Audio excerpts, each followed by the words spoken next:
Hello there, Site42 staff, as well as those of you from the greater SCP Foundation. And welcome to another Dr. Sherman's Office Hours, a subsidiary of the anomalous broadcast from Site42. As always, I am Dr. Theron Sherman, Site Director here at Site42 of the SCP Foundation. And as we have done for the last year and counting, because that's right, the daily stream streak remains strong. I'm here to open my office doors to you, the SCP Foundation staff, to answer your burning questions about this dark and mysterious place of employment we call the SCP Foundation. So whether you have questions about the anomalies we contain, the staff who contain them, the groups of interest who are trying to stop us from containing them, or hypothetical containment procedures about anomalies that fell outside of the SCP Foundation's purview, perhaps from a different multiverse or pataphysical narrative level, i.e. fandom.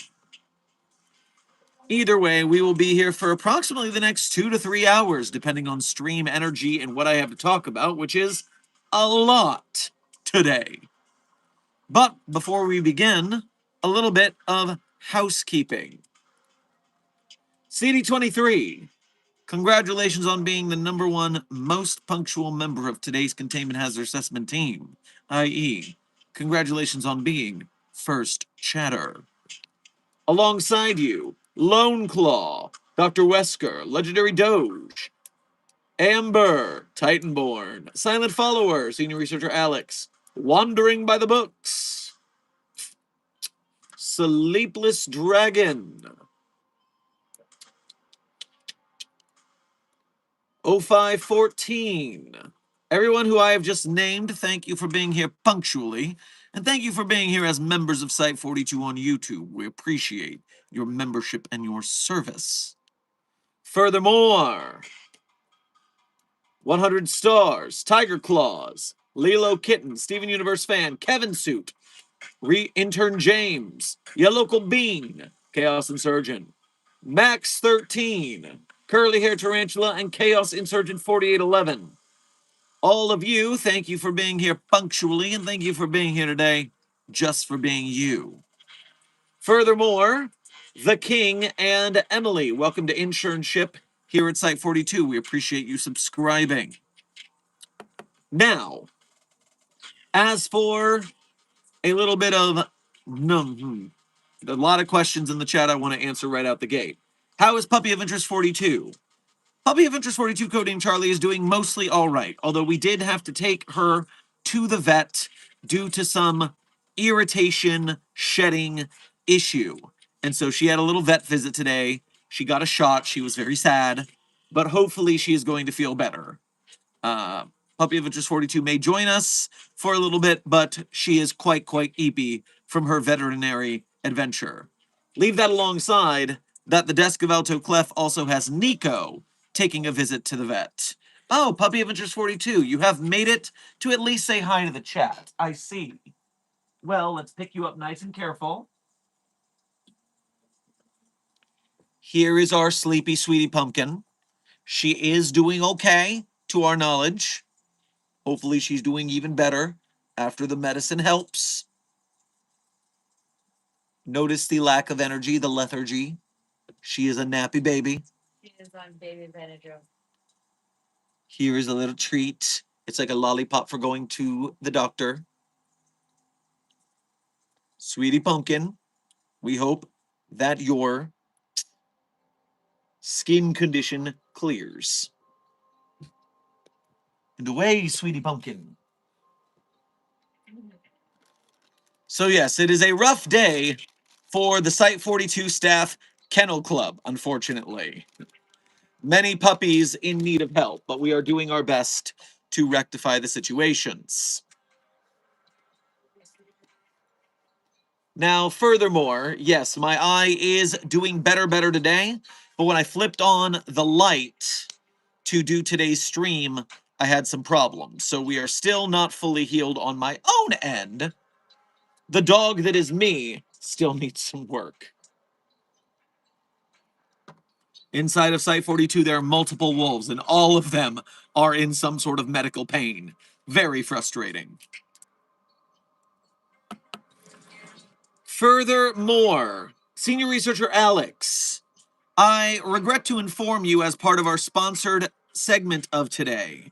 The bad news about our sponsored segment is that we did not reach the threshold of Dr. Sherman 2nd Edition plushie sales in order to meet manufacturing requirements, i.e., we got nowhere near enough sales to warrant being able to actually manufacture the plushies. So if you paid for a 2nd Edition Dr. Sherman plushie, it is going to be refunded to you because, curses and drat, I did not intend for our 1-year anniversary of Site 42 streaming and introducing the plushie to coincide with gas prices doubling and other financial issues that are happening right now due to the idiotic actions of SCP 5004-B. I will be calm. I will be calm. Now, one of the things that's helping me to be less angry is that we do have good news on the sponsorship front. The good news on the sponsorship front is that the Kickstarter for friends of the channel, SCP Containment Breach the Movie by Keter Labs, is launching tomorrow. In case you haven't seen this, this is a 10-minute live-action SCP Containment Breach short film, and they are planning to make it a feature-length movie that can be shown in theaters. And so, while the plushie may not have succeeded, we did have the successes of the SCP playing cards earlier in the year, and we did have the SCP success of SCP Galleonic by SOM Studios, aka SCP the Anime. So my hope is that if we can take all of the energy and give it to SCP Containment Breach the movie, I will be happy for that. Now, I will say that I am doing my part ahead of time. I am going rather viral on the Twitter platform, shouting out that there is an SCP Foundation movie coming. 4,400 likes in one day is not terrible. We can appreciate that. And so if we can keep spreading the word like this, then we should be able to take Keter Labs through the stratosphere the same way that SOM Studios did. At least that's what I want to see happen in Mobile Task Force Site 42, codenamed the Signal Boosters. I will be depending on you throughout this next month to help make the live-action SCP Containment Breach movie happen. It is up to us to signal boost this so that it gets made. And so I will thank you in advance for the next month of hella work we are going to be putting in to get Keter Labs over the finish line.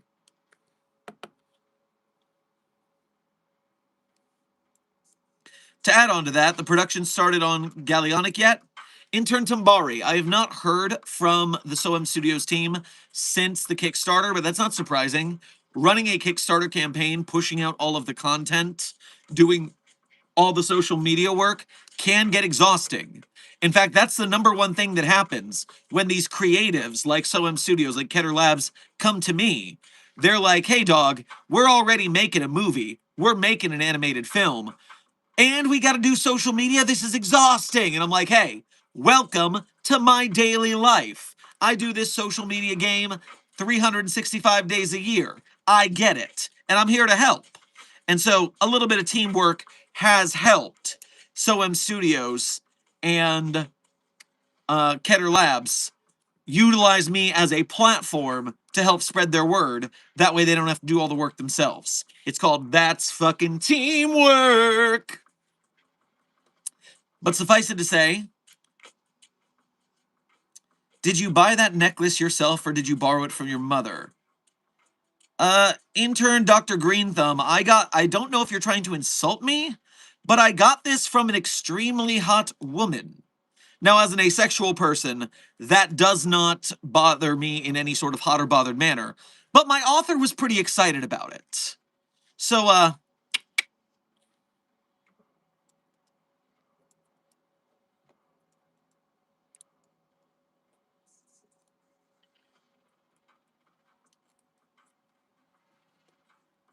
now, moving on to the next piece of today's stream subject. That way I can get to the donations and the general Q&A. The stream subject, so much is going on. There is a new piece of SCP Foundation staff policy that is being debated, rather fervently, across the Wiki's forums, being posted into articles yelling about the other side, and it is spilled out onto proper social media like SCP Twitter. What are we talking about today in SCP Foundation Wiki News? Well, allow me to introduce you all to the secondary main list curation standard. So, there's too much to say. Let me summarize. What had happened was, we've discussed in the past that we are soon to be reaching the threshold where we get to SCP 10,000. Now you might say, but wait, I thought you said that there are over 10,000 SCPs already. There's 10,400 pages tagged as SCP, aren't there? There are, but many of those are -EXs, -Js. They are SCPs, but they are not main list articles. And so, along the properly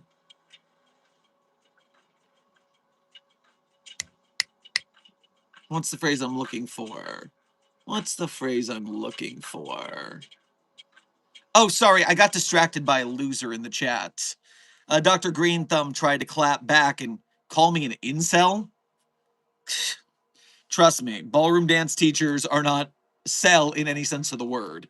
I am properly by choice celibate, but that is outside of the range of discussion. Hashtag annoyed and asexual.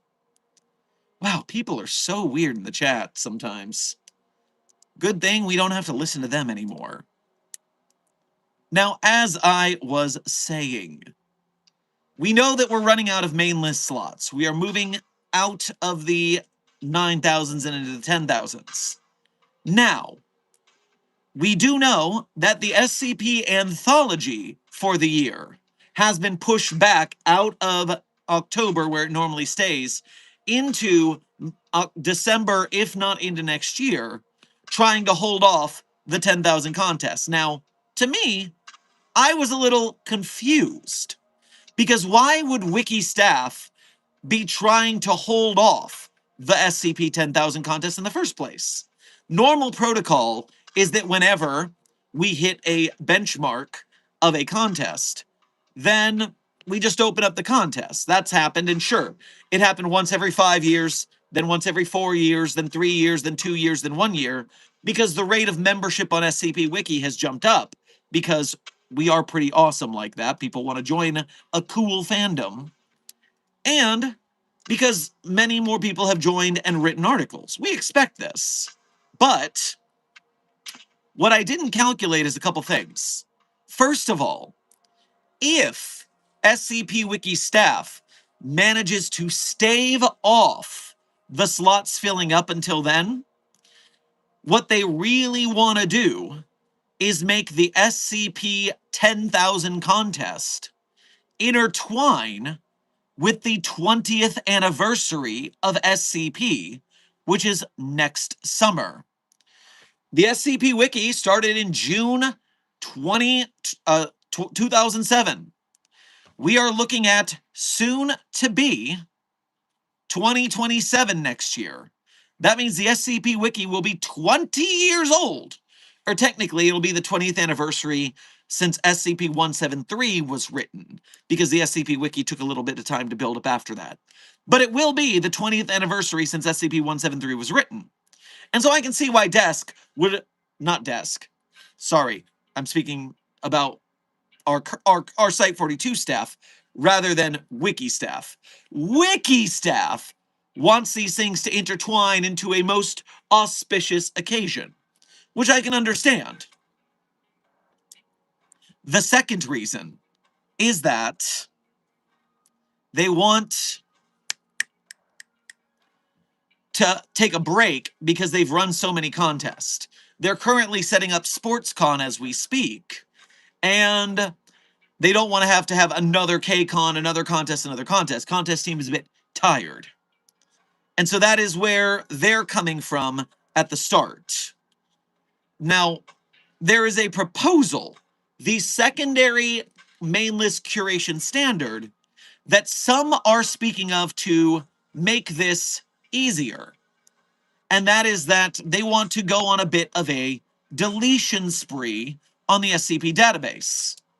The deletion spree they're talking about is right now, the rules of writing an SCP are you post your SCP article, and as long as it stays above a -10 rating, then it can stay on the database. As long as it stays above -10. Once it hits -10, that's the deletion threshold. And so your article has to make it past -10. Now, there are some who would say, shouldn't we have more of a quality standard than that?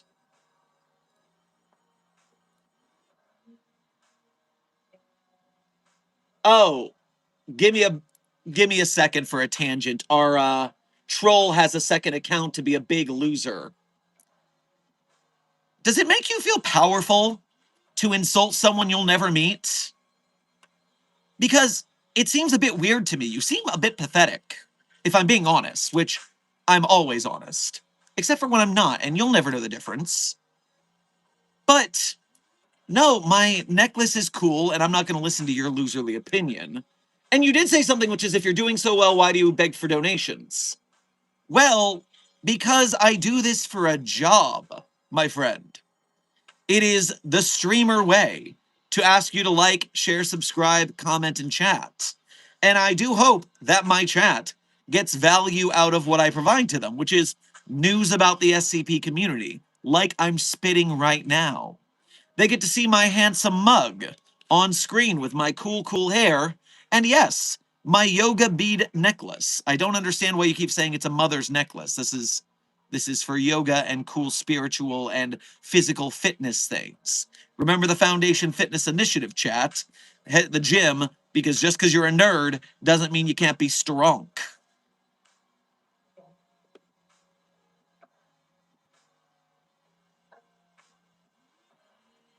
Fire Panda Gaming, welcome to Site42 staff. Thank you for subscribing. And chat, you might wonder why I even engage with the trolls in the first place. And it's because these people need to know that they're idiots. There's only so much that ignoring and blocking can do, and it's just so much fun to clap back. The power. You just love stepping on little turds once in a while, and then wiping them off your shoe when you're done. So, as I was saying about official SCP Wiki business, sorry to jump into the troll pit for a second. As we were saying about the SCP Wiki news. So, the idea of this, what they're nicknaming the Kalinin threshold. And for those out of the know, Kalinin was an old school SCP author who has left the community, but the legend is of how harsh Kalinin critiqued articles. Kalinin rarely upvoted, so to speak. Always had some critique. It was the whole thing. And so people on the database are considering A, making there be a quality threshold where an SCP article has to make it to a positive 10 or a positive 20 rating within the first year of your article being posted. Otherwise, it will be deleted. And so, the question is that something that we as a community want?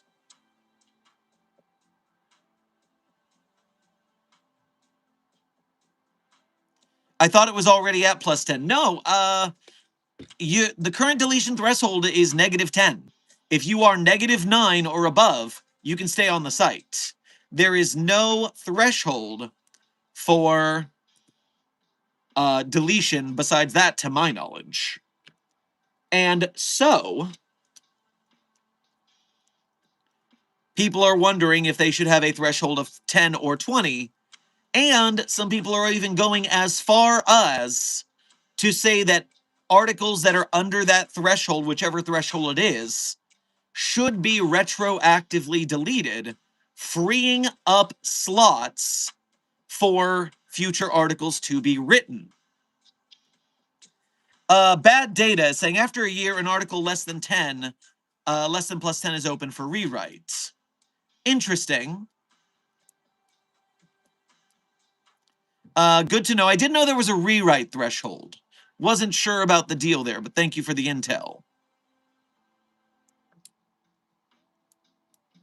It disincentivizes controversial and experimental articles. Well, I guess to a point. I mean, anything on a vote system disincentivizes experimental works as much as it goes to awarding what some people have talked about. Oh, if a prominent author posts, because they have fans, they're more likely to get upvotes. People are saying it would disincentivize new writers as well.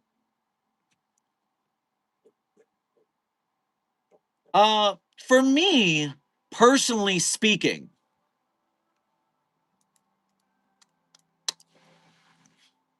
it is a complicated subject, but I'm also of kind of the vibe that we got to remember, quality floor or not, we are, at the end of the day, a fan fiction website. Our quality floor is, call it negative 10, call it 0, call it 10. These are all just different layers of a floor.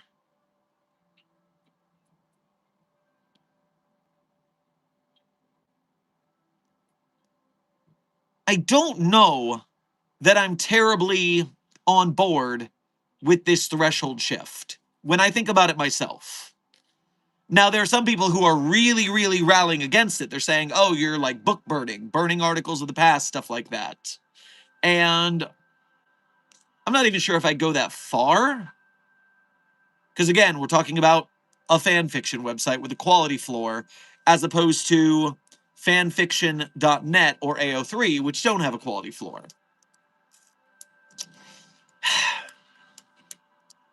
I guess myself, I lean a little bit against the quality bar being lifted. I don't really see the point, besides slowing down articles, which we're only slowing down articles because of an arbitrary deadline for 10K Con matching the 20-year anniversary. I'm more sympathetic to the contest staff needing a fucking break, if I'm being honest. But I don't think that... I don't know that the quality floor is absolutely necessary. I don't know that we need to slow down the writing of articles. The people on the side of the debate regarding... The people on the side of the quality floor talk about how increasing the quality of our articles will show us better in the public eye. But on that same note, I think the SCP community has a pretty good reputation in the public eye already. We don't need it to improve more. They're saying that being bogged down by these between 0 and 20 articles, or the 0 and 10 rating articles are bogging down our quality standard, but out of 10,000 stories, I don't know that that's exactly the deal that we need to worry about.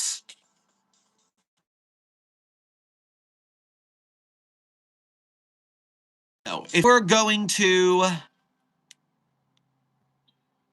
put me anywhere on the spectrum of pro to con this new threshold, I'd probably be like on a scale of positive 10 to saying no to it versus positive 10 of saying yes to it. I'm probably like a 2 or 3 on saying no to it. I don't really see the point of throttling the SCP Wiki. Why not use the ARC designation if it lasts that long while remaining positive? 369 Destroyer, some people are talking about using the archived designation. But I guess my question is, why would we do that? Why would we make another pipeline to another kind of SCP article? And this side is the, oh, it didn't get enough ratings side. It's kind of making a point of this is a trash pile.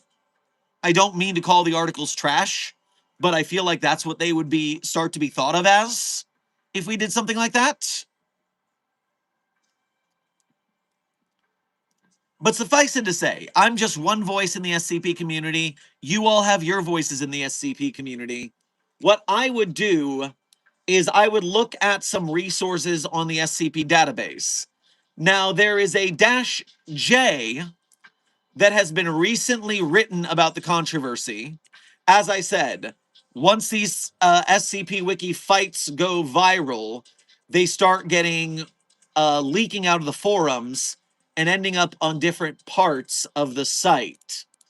So there is a -J that was highlighted by Shaggy Dreadlocks I'm trying to find the number now so I can send you to go look at it.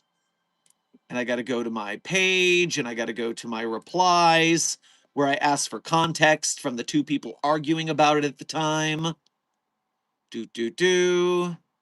Yeah, this is the kind of reporting I do, people. I'm just sitting here on social media and I see people arguing about SCP Wiki business. And I'm like, hey guys, can you give me some context so I can bring more people into the conversation? So, SCP 10,000-J. SCP 10,000-J, I get it now because it's supposed to be regarding the KCON. That makes sense. SCP 10,000-J, currently at a +50 rating, so it would survive the threshold if it came to be. 10,000-J is about an infinite file cabinet, but the SCP Wiki the SCP Foundation has decided to start destroying pieces of art within the cabinet to curate it for 10,000, even though the cabinet is infinite, so destroying things to make room doesn't make sense because it is an infinite cabinet, which is sort of where I sit in part of the drama. It's like, hey guys, at the end of the day, I understand you want to delay 10Con to match it for the 20-year.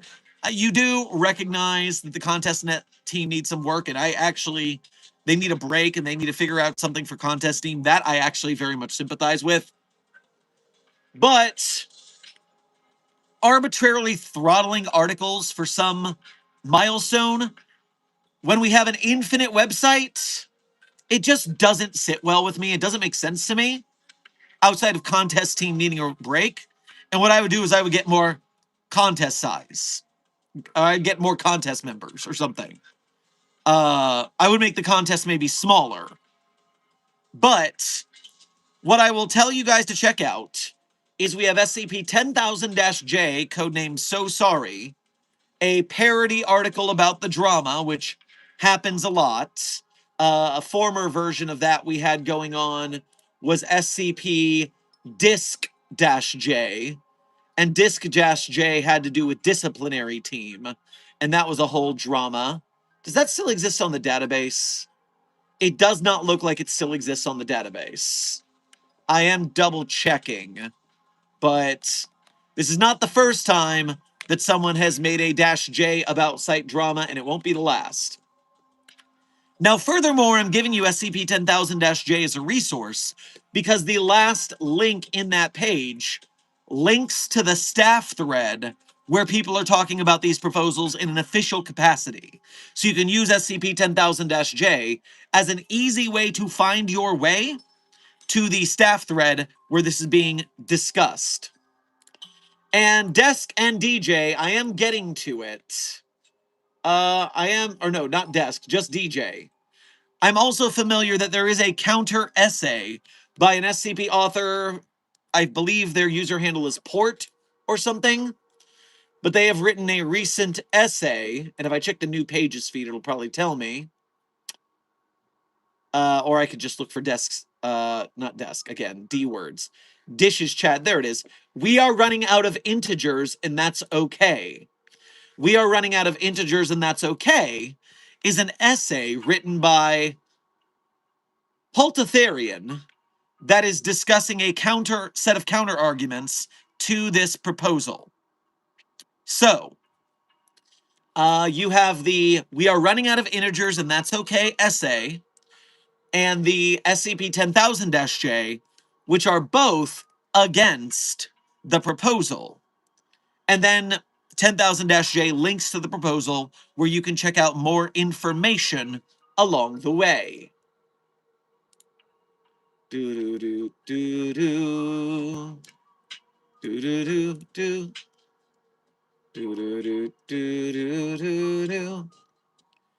Bad Data says you should listen to Dan John 56. He is a staff member who has been looking at the data with the analysis team and gathering good numbers. Where do I find that information, Bad Data? I am not sure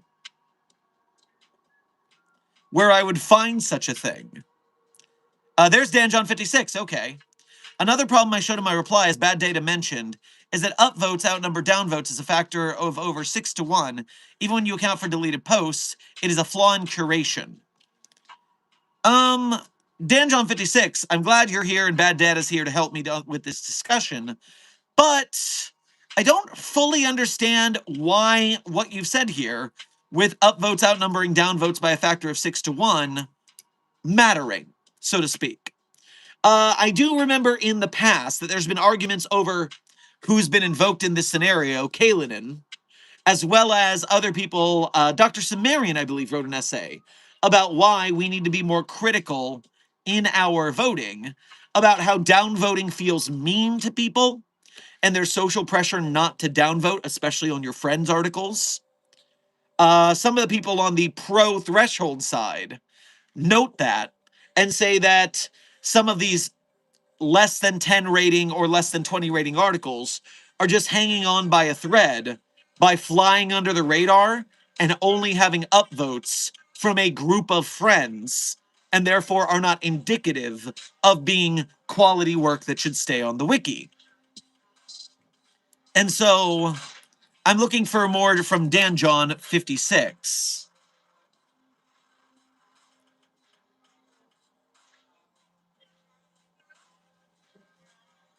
Why not decide this democratically, put it to a vote? A 369 destroyer, likelihood this is going to either be put to a staff vote, which is the normal, or in the case of much larger problems, they put it in the hands of the active membership community to vote. And so one of those two votes will probably take place. Some of us are new writers with very few friends. Which, correct, Lone Claw, which would mean that you are not in that version of the tale spun by the supporters of the Threshold, where you have a bunch of friends upvoting you. Is Whack Dog here too? Is everybody here? I feel like Smash Brothers. Everyone's here. You can see the data Dan John collected in the staff thread linked at the end of the -J tale. Cool. I've got the staff thread here. And is this regarding... When you say the data, is this the data that is in the first post? Oh, by the way, since we are currently having multiple SCP Foundation staff members, authors, come in because they saw what we're talking about. Please, please, please keep discussion civil. Site 42 is a chill spot. We're neutral territory. Shots will not be fired here. Unless you are a troll who's being a dick. Then I will fire shots at you, as will Desk with Clef Shotgun.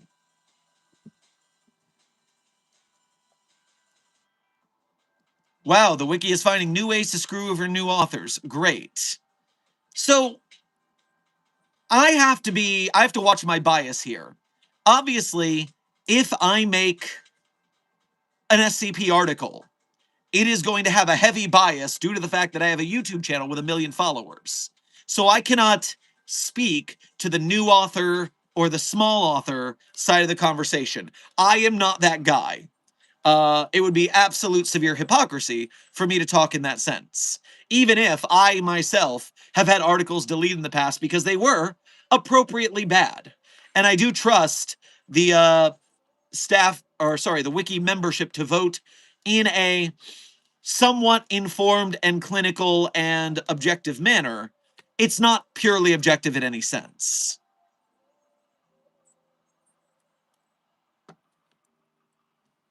Demonic Than.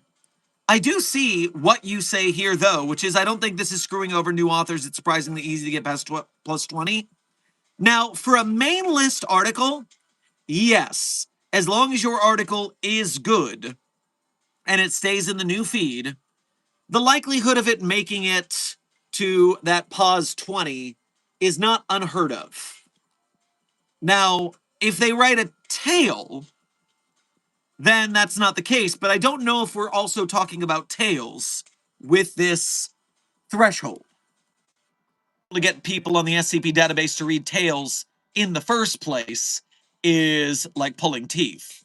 Whack Dog, this only applies to the main list. Thank you. Tales and other things aren't on the line, though. Thank you, Demonic Than, also. See? I'm here. I'm asking questions. I'm getting intel. I just found out about this while I was at the gym earlier today. I saw Cal and Shaggy yelling about it back and forth, and I was like, pardon me. I don't wish to butt in, but can you give me a crumb of context? And so I am learning about this from you guys and the things I'm reading in real time. And I wanted to start stream earlier today. Mods, is it okay if I send a link to my post on O5 with the data? Dan John, just to be clear, are you not talking about this? Because if you're talking about something different, then I am... Is it this one? Because if it's this one, then yes, we are here. Boom, boom, boom, boom, boom, boom, boom. Boom, boom, boom. I see a vast array of data. So, Dan John, do not worry. We have the data. And as this has become a major stream subject with a lot of people piping in, I'm going to take the opportunity to read the opening. I'm going to take the opportunity to read the opening salvo from Whack Dog of the proposal.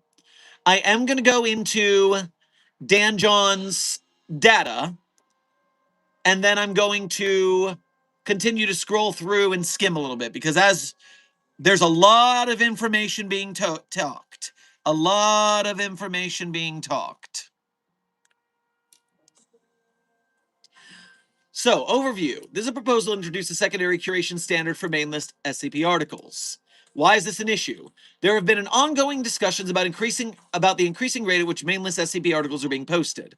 This rate has grown significantly over time and has been further accelerated in the latest series by community contests that encourage high volume posting. There have been, I don't even know if I remember, an unofficial contest before this year. Quote, tell me if I'm wrong about that. But I know This Is My Jam Con. Was ClassicCon official or was ClassicCon non-official? I know DumbCon was non-official.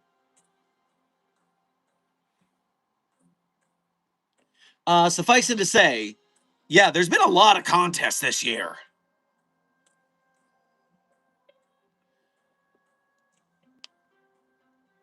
One of the clearest trends in the more recent main list series is the growing concentration of articles in the low range rather than at the high end. In other words, recent slot growth is being driven less by articles with especially strong long-term reception and more by a large cluster of entries that settle around the 10 to 20 range. This does not mean those articles are without merit, but it does suggest that the main list is becoming increasingly crowded by middling performing works, which strengthens the case for secondary curation standard if the goal is to preserve slots and maintain a higher average standard of retention. The data can be seen below. Now, there is a data table here. I will show you the data table. Desk, thank you for handling. This is one of the very few times that if you are from SCP Wiki staff or the SCP Wiki membership who is discussing this and you have pertinent information to hand to me, this is one of the very few times where I will allow Desk to be a telephone to the back channels. Desk, I'm sorry in advance. But I do appreciate that while I'm reading all of this, the desk can fill me in with important intel. This is one of the very few times, and only on this subject, and with pertinent information. All right, continuing on. So this is the table, and I have something to say about this rating after I show the table. So this table that we are looking at, so this top rating here shows the different rating thresholds articles can be at. From 0 to 0 to 10, 10 to 20, 20 to 30, etc., up to plus 100 of the articles. The second side is what series of SCPs there are. So for decommissions, there are not that many decommissions in the first on the top line here. But what you're seeing is that we've got 2 decommissions at 0 to 10 rating. We've got 4 decommissions at 20 to 30. 2, 3, 1, 4. And pop up 2 plus 100, they're 20. So the majority of decommissions are at a plus 100 rating. But that's also a very small sliver of articles.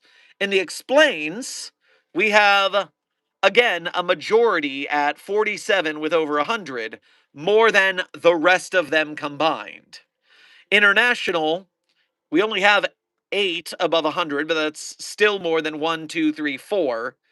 For the joke articles, you're telling me we have no joke articles with less than 70 upvotes? You gotta be kidding. For real. Only 1 at 70 to 80, and then now I'm confused. What do you mean we don't only have 29 joke articles? Now I'm getting a little confused by this data, and I would appreciate an explanation of why that doesn't make sense.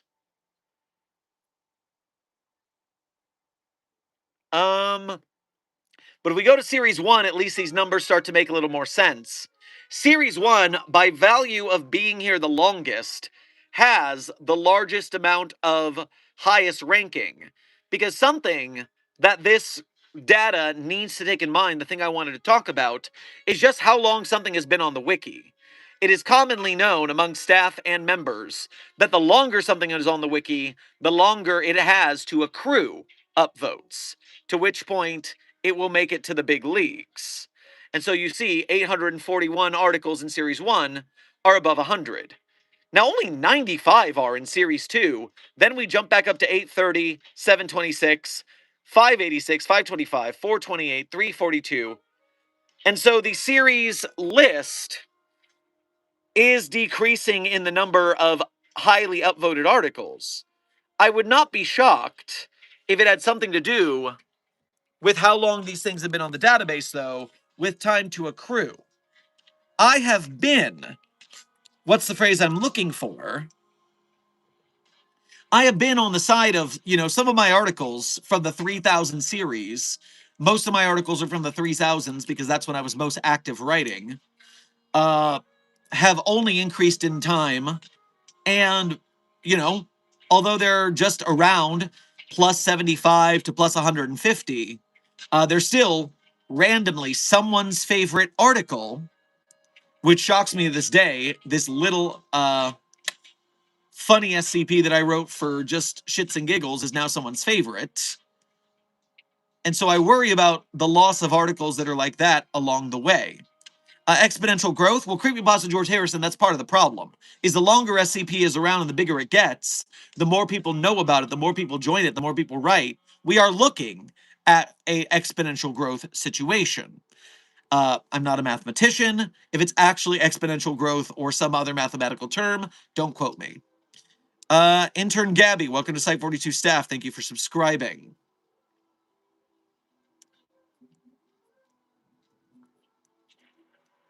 Side tangent, since this has been a very long subject and I'm interested in this. Intern Ethics Committee. Dr. Sherman, what do you think of the live-action SCP movie Keter Labs is trying to create? I'm just very skeptical because it could change a lot about the wiki, and I'm just skeptical. I'm not trying to be rude. So, Ethics Committee 638, on the Keter Labs subject, I am 100% on board with the team, because you know me, I've been trying to get an SCP movie to be made for years. And they have the 10-minute proof of concept. They have the backing of some very big names. They're working with a huge indie grant group to get this funded and helped. They're collaborating with the bigwigs at Kickstarter because of that. They've got some really good backing. I'm confident that they'll make something at least decent. Do I think it's going to be everyone's dream SCP movie? No. It's based on Containment Breach, which means it's going to be a little camp. It's going to be a little bit goofy. Those who want a super serious horror, this probably isn't going to be it. But if someone makes a feature SCP film successfully, even if it's not the one you want, and it makes it to theaters, that is going to open the door to more SCP movies being made. And so if we get the ball rolling, the likelihood that we get what each of us individually wants flavor-wise is more likely, which is why I'm fighting tooth or nail for this project. And last, do remember, the SCP Wiki has gone through waves of popularity multiple times. The sign-up team who ran applications when SCP Containment Breach the game got popular on YouTube, they were ran ragged back then. And so these kind of things come and go. We can't resist change. We can only guide the river as best we can to make it palatable and good and make sure that things don't fall apart. But no, we should not, by any means, stifle the SCP movies being made because we're afraid it'll bring more eyes to the community and more fandom and more change. Remember, every fandom has its toxic element. Some might be more prominent than others, but you saw what the amazing digital circus just went through.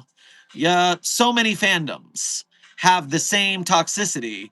The good thing about SCP Wiki is because the membership is limited, the applications are somewhat limited so that the people who can't even type on their keyboards can't apply properly, means we're keeping out a good deluge of problematic folk.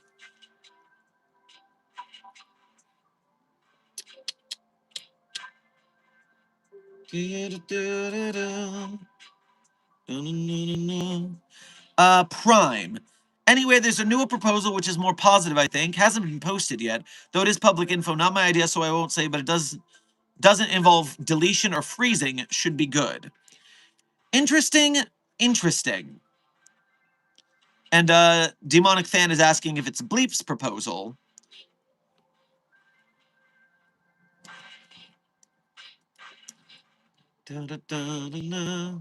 Okay. Going back into, I mean, there's the possibility of Wiki Jump happening. Oh, that's a name I haven't heard in a long time, Tambari.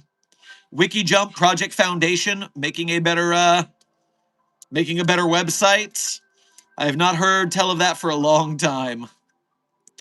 If only because just the concept of moving over not just the stories, but also the comments, the votes, the descriptions. I do not understand the logistics of how that would work. I am so glad I am not on tech team for that. Yeesh. Okay. Let me take a quick break from this subject and get the donations that came in at the start of stream. That way I'm not ignoring them forever. And we'll go back and forth about this. Jeremy Boy, thank you for sending a thumbs up to the Containment Hazard Assessment team. I hope despite the subject matter sometimes being tense between people, and you know how people love to argue on the internet, I'm glad we are keeping it positive here. Cooper Jones, thank you for your first donation to today's stream, Intern Jones. Grab yourself some Italian ice on your way past the commissary. Have you encountered any anomalies that are electrokinetic or have any form of electric powers? And if so, on what scale from like 1 to 10? So, Intern Jones, I do have one electro anomaly I am familiar with. SCP Beaver Hydroelectric. There is a subspecies of beaver classified as SCP-6622 who are able to create hydroelectric beaver dams. And these beavers distribute the energy from their hydroelectric beaver dams through fairy rings and trees into man-made power lines and are generally powering the electrical grids of 96 cities. So, electric beavers, there's your electrokinetic anomaly. You're welcome. SCP-6622. Captain Corrupted Nility, thank you for your 18 months, a year and a half as a Mobile Task Force Captain here at Site-42. We appreciate your membership and your service. Greetings, Dr. Sherman. I am back once more. How are you? So far, so good.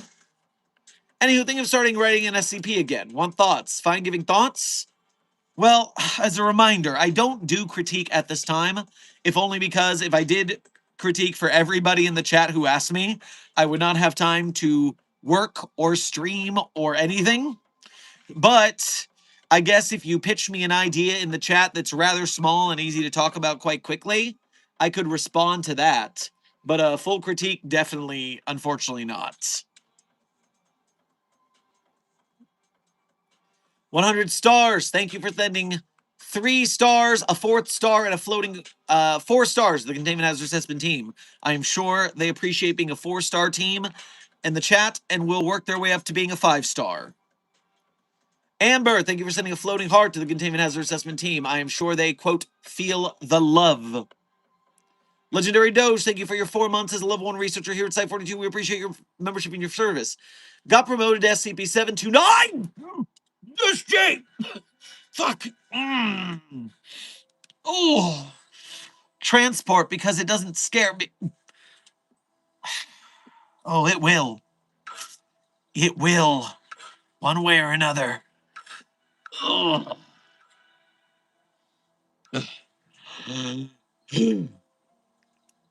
0514, thank you for granting 20 promotions to today's Containment Hazard Assessment team. If you receive one of those promotions, i.e. memberships from 0514, make sure to thank them for their generosity. Take off the glasses. Unfortunately, intern Vestikes, I cannot. I have light sensitivity in my eye. This is the only thing keeping me from being super itchy. So, no. Plus, they do look rad.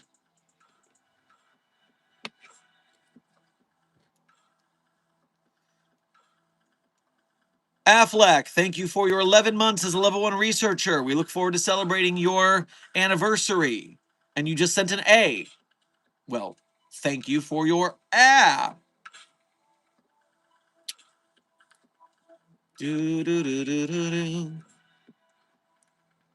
Paige Turner, thank you for your first donation to today's stream, as well as going through the Ko-Fi, which, as we all know, only takes 3 donations, or 3% of your donation as a service fee, whereas a YouTube Super Chat takes 30% of your donation. So we appreciate you making your donation go further by going through the Ko-Fi. Grab yourself a bagel dog on your way past the commissary. Wouldn't the Wanderer's Library be basically perfect for SCP-5886? Always new books to read. Well, while an basically infinite source of knowledge for the entity known as Jim Biggio would keep it more or less entertained because it could go through all the books at its own speed, since it's suffering from a perceptual time dilation-based anomaly, I still don't want anomalies on the loose if we can help it.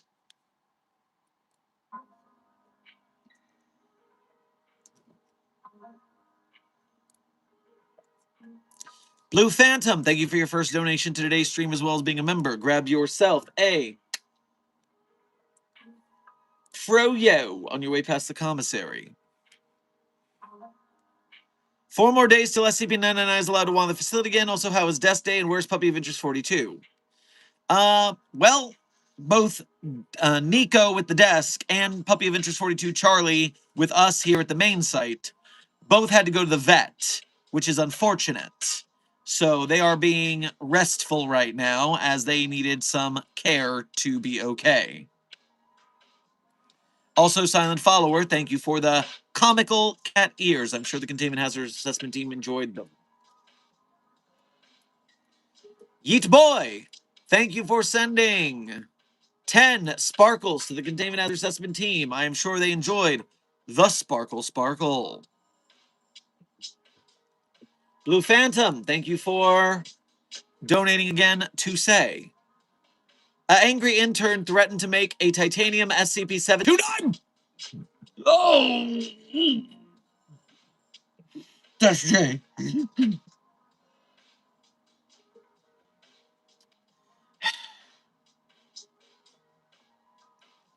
Cool. It's like putting chocolate and peanut butter together. Except the chocolate is feces. And the peanut butter is also feces. Everyone hated that. Everyone hated that. Don't do that. It's bad.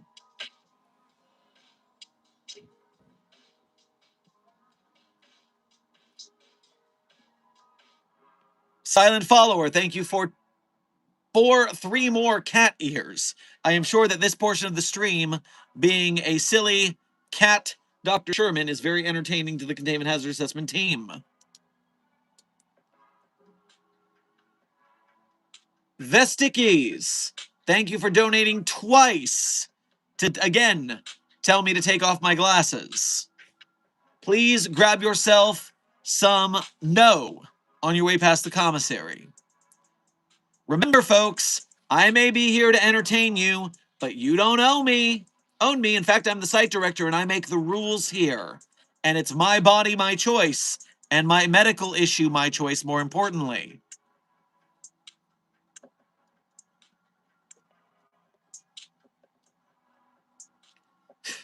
Silent Follower, thank you for your 5th cat ears to the chat. I am sure they're having a riot. A riot with the cat ears. Okay, bye, bot. Bot? I think I'm the least AI thing on this platform. A human being talking to you in real time, also talking about a creative writing community and fandom, which means that there are no AI gen bots present. Now you're just confusing yourself and me. Da-da. I saw another Ko-Fi notification. Let me grab that before I forget it exists.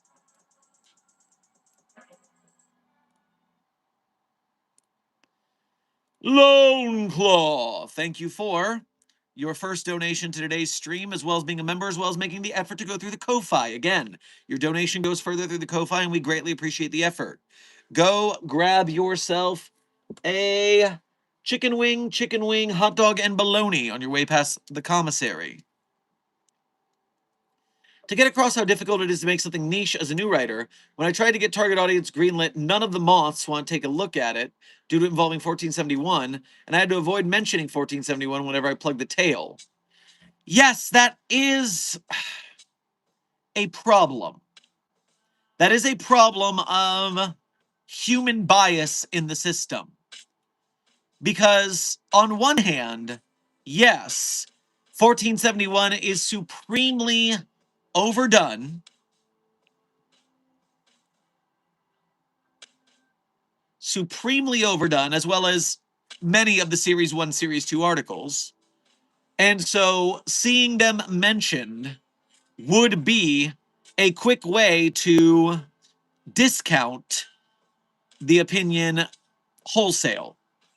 And yet, when someone comes along who is going to write something of merit with those same stories, that does give an unfair bias against them.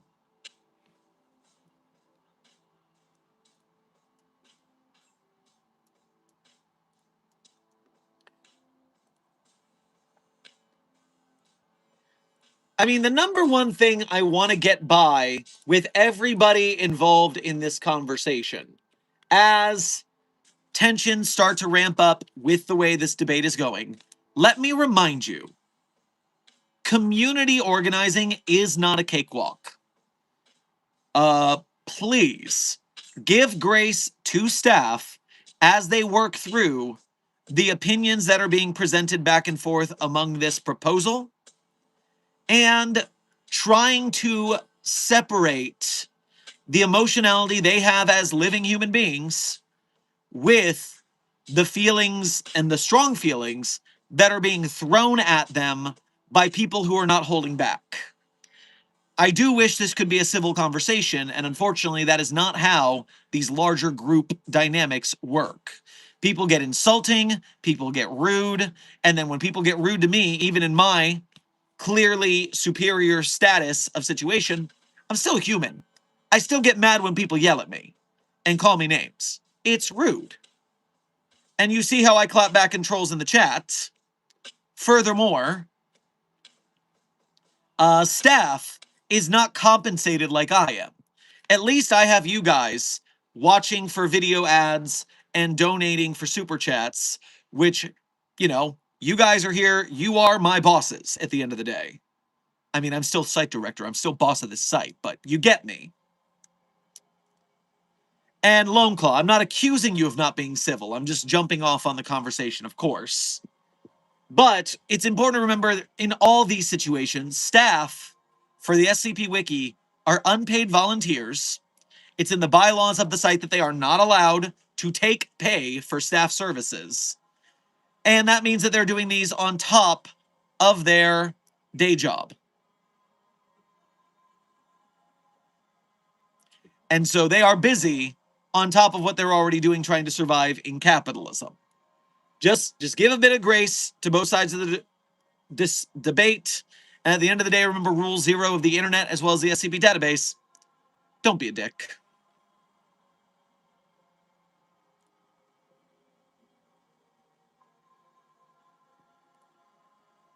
Intern Vestikis, thank you for donating again to say take the glasses off, and also saying in the chat, 50 euros if I take the glasses off. Listen, once again, my body is not yours to control. But if you want to throw $50 at me, 50 euros, pounds, whatever, right now, I will promise you, I will let my eye itch for a whole minute if you make that donation. And then I will put my glasses right back on because, again, I don't like itchy eyeballs. But I'm giving you a shot. I'm giving you a shot. You make that, I will take them off for 1 minute. But, as I said, because it's a medical necessity for this week, they're not staying off. But in your return for your generosity, I would humor you for a minute.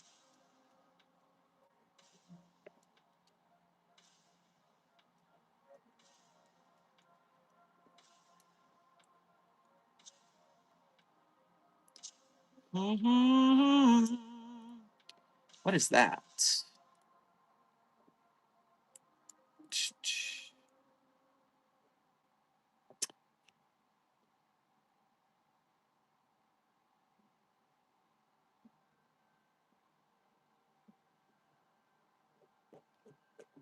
Okay, we're refreshed.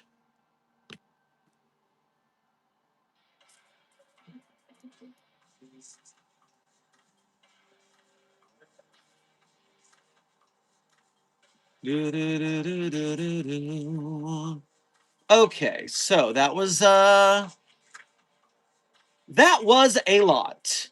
And right now, I want to move on to the other subject that I wanted to cover today. We are an hour into today's stream, and I haven't even covered all the news that I want to get into today. I've talked about the Keter Labs SCP movie. I've talked about the rule discussion going on the SCP database. And remember, if you go to SCP-10,000-J on the database. Then you can also at the bottom find the link for the discussion of the rules. Right now, there are 9 pages of discussion on that thread, which means this is pretty back and forth going nuts. So if you want to get in with what everybody's talking about, that's the way you're going to do so. But for now, I'm going to move on to my third subject of the day, which means I am moving that out of my way for a bit. Let's set that to page 1 for later. Refresh the chat. While we're here, I will say a new proposal regarding the matter was just posted right now by Dr. Bleep. I wanted to move on, Whack Dog. Oh, you keep bringing me back in. I'm not mad. It's funny and good. How do I find the proposal, Whack Dog? I want to see what Bleep has to say. I trust Bleep as a good faith actor and member of staff in good standing overall. What timing? What timing? Sheesh.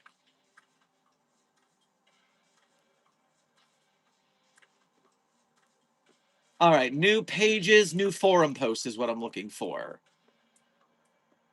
So where do I find that?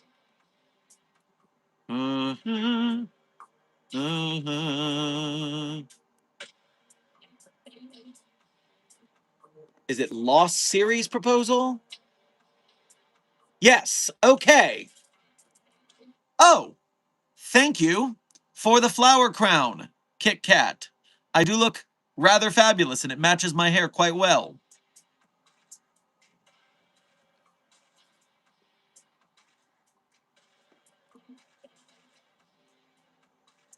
It's pretty cutting, don't you think? All right, Bleep's proposal. We're back in the mess, everybody. We're back in the fucking house again. All right, let's take a look at what we got here. Discussion. Lost Series Policy Proposal from Dr. Bleep regarding, let's see, overview. It's been 20 years since you joined the Foundation. There are 300 slots left until the database has 10,000 total entries. Just as you're navigating back home to check on the countdown timer, you see something that wasn't there before. A link in the sidebar of the database flashes at you. Lost SCP files found. You click it, and before you know it, you're looking at a whole new series of database entries with a strange new name. You have just discovered the Lost SCP series. This is a proposal to introduce a new type of companion main list article to the standard of series of SCP articles, which we have been writing and curating for almost 19 years now. What is this? The Lost series will be a limited and unique affair, beginning with 1,000 slots ranging from 000 to 999. There may be potential for future slots beyond that, but nothing is guaranteed in the cracks between database certainty. Thematics. The Lost SCP series will be thematically introduced to the site as SCP database entries which have been lost. Entries will have vanished from the main list, slipped between the cracks of the digital and analog archives, fallen between filing cabinets, corrupted, degraded, or destroyed. Experiment. Find ways to tell stories through the medium in strange and unexpected ways. Take inspiration from formats that have been lost to the endless march of time, or come up with new approaches that have never been seen by the wiki. There are no restrictions on article themes or styles. There is only boundless potential, and the power you have in your hands to turn that potential in reality. Quick pause. Okay, already? I am,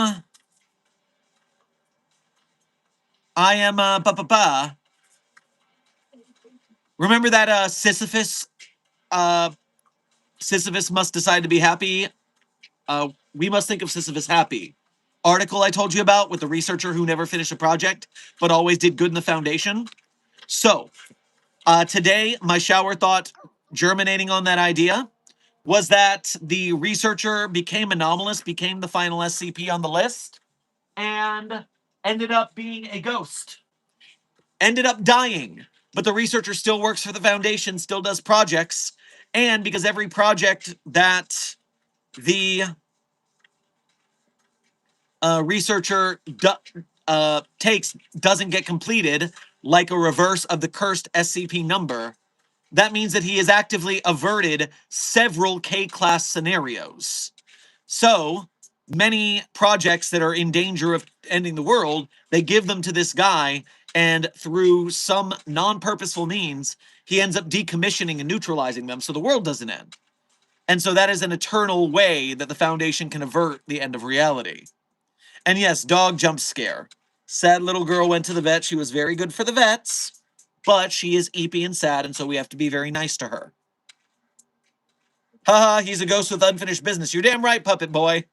One day, that researcher might finally get a successful SCP project completely researched. But until then, must work forever. That seems what the reason I bring it up is because I thought of that addendum of him dying but still working for the Foundation and being classified as an SCP that way. But also in this Lost SCP series, when they're talking about different formats, my formatting idea of starting as a Series 1 article, and then the second iteration is a Series 2 article, and the formatting gets more complicated as with site evolution, I would need help from a newer SCP author who could do the formats and all the different CSS, because I can't do anything with formatting. That's not my shtick. Such a good baby. Such a good baby. Here you go, little girl. Here's another treat, since you get so good at the doctors. You were so good in the doctors. Okay, away, baby girl. And my allergy. Is that a Chihuahua or a Min Pin? Intern Shadow Wolf. Puppy of Interest 42, codenamed Charlie, without an E and a heart over the I, is by DNA testing 49% Chihuahua and some Min Pin. I forget the percentage of that.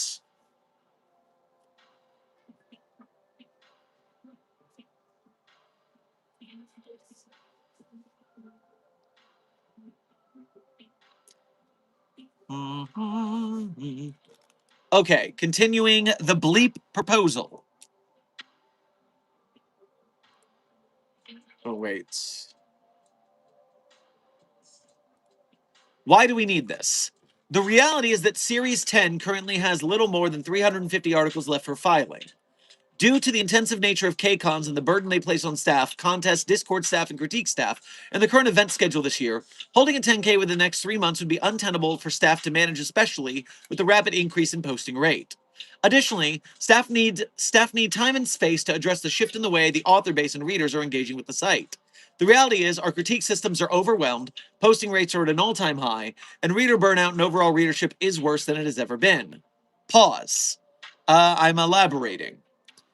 Yes, the critique process of the SCP database is severely overtaxed. We would need such a large critique staff. And remember, critiquing articles means you are doing the job of a professional editor. These people work for large amounts of money at magazines, at newspapers, for websites.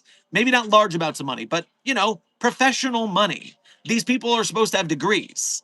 And what we have is random people on a fan fiction website who have taken that task on, again, for free, since they cannot take money for staff work, which is a crazy blessing that they would take on that task. That is a big sacrifice from SCP Wiki staff. But way more people are joining, way more people are writing. Crit staff, it has been broken for a long time. That does need to be fixed if we're going to be a functioning community. We're having another visit from a pet. Welcome to Agent Charlemagne's tail and butthole. We don't need the butthole. His tail gets so floofy when he's excited. Excited to show the stream some butthole. I mean, at least as long as you're not putting spoons up there, right? As long as you're not putting spoons up there, mister. As long as there are no spoons in the butthole, Agent Charlemagne. You know the rules against SCP-7052. We don't do that. You're a very good boy, Agent Charlemagne. Scritches for the Scritch Cat.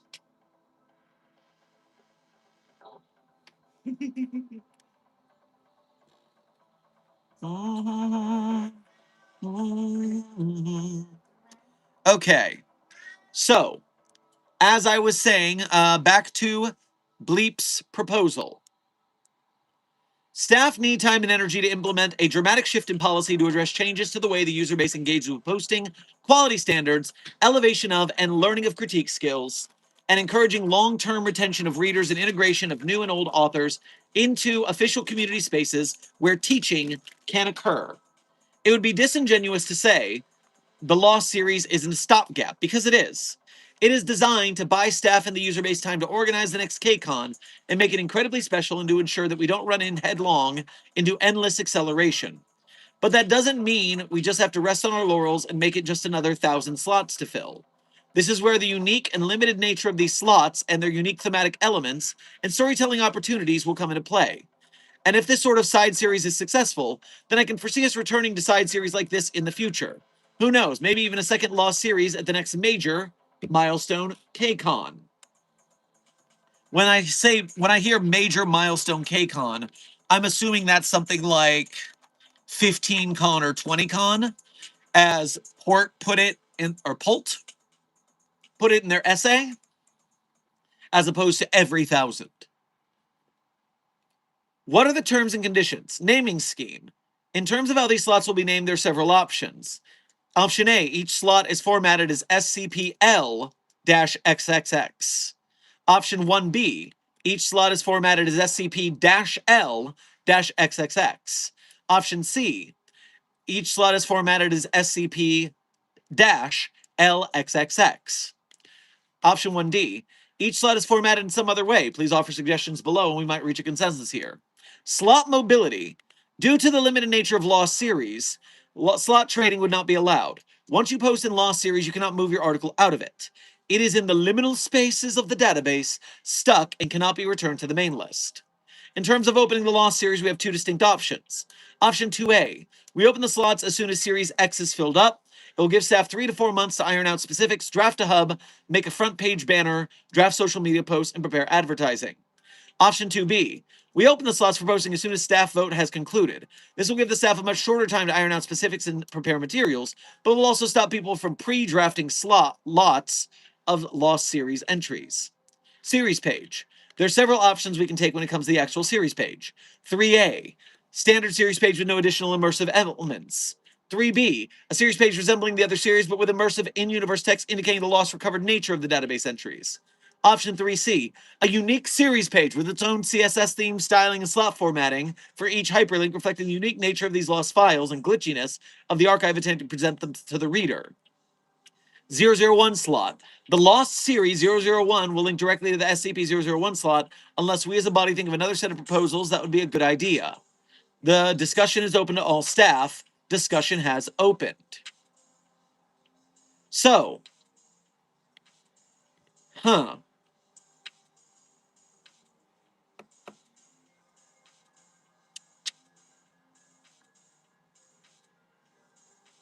So this takes away the threshold conversation.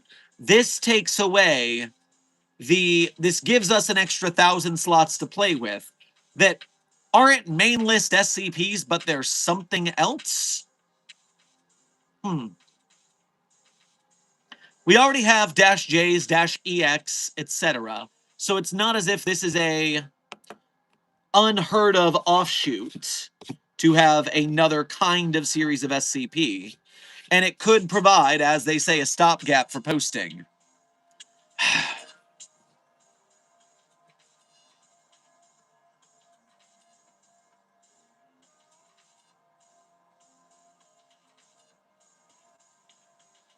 You saw nothing.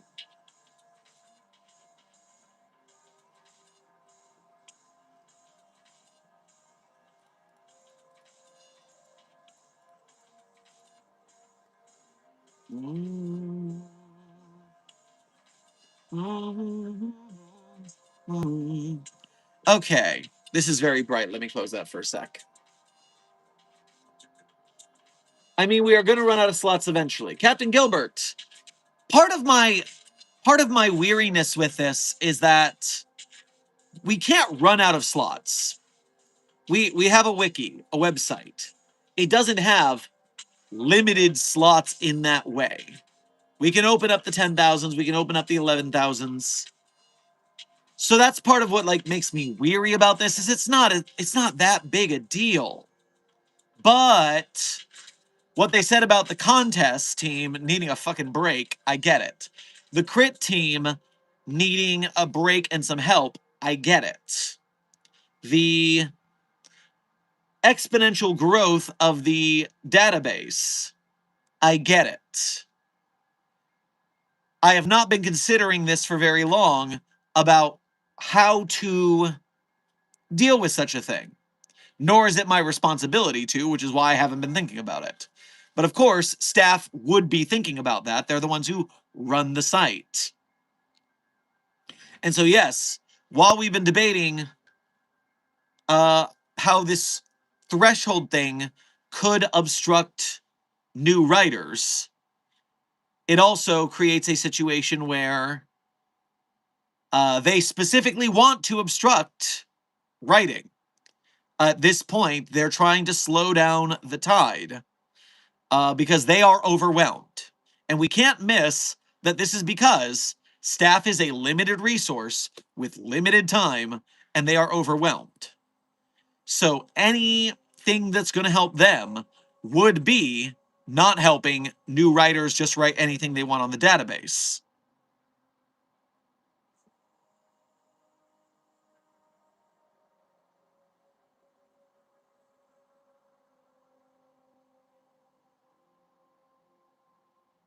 Bear with me, I'm going to try and not sound like an idiot asking, but I feel like this is stifled creativity. People are creating too much. We got to stop them making it.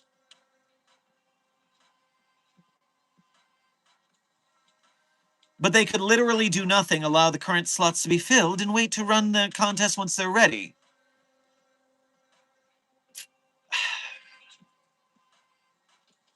Lone Claw, that solution there is essentially the why don't we have our birthday party on a Saturday, even though the actual day is on a Tuesday. And there is merit to that, and I do see why they are trying to have it on the day. The 20th anniversary of SCP and having 10K Con coincide. And if they didn't do that, then they would essentially have to... What's the phrase I'm looking for? They would need to open up the 10K slots, but then not have the 10K contest, which kind of takes away some of the wind in the sails of the 10K contest. Because people have already been writing 10K, and remember that prizes for 10K Con, for second, third, fourth, etc., are choice placement of your entry in a number. So what if someone wanted 10,999, but then someone already took that because they were just writing in it outside the contest? That would detriment the prize structure of K-Cons. Furthermore, desk, yes. As I said, they are literally attempting to stifle creativity, but that's because they are in the shock of how much they can deal with. For instance, if they ran 10K Con when they run out of slots as current rate, then they are going to need to have both a massive event for 10K Con and a second massive event soon after for the 1-year anniversary, which means the same problem of running another event, another event, another event. No, I don't mean don't open the new slots. They can just let the current slots fill up and then wait until next summer to run the contest. Lone Claw, I do not believe at all that letting the slots fill up and then just keeping it closed until 10K Con is a solution. I do not think we can expect the SCP community to do well if the slots are just closed, especially when there's no actual reason to cut off writing except for the fact that people want to.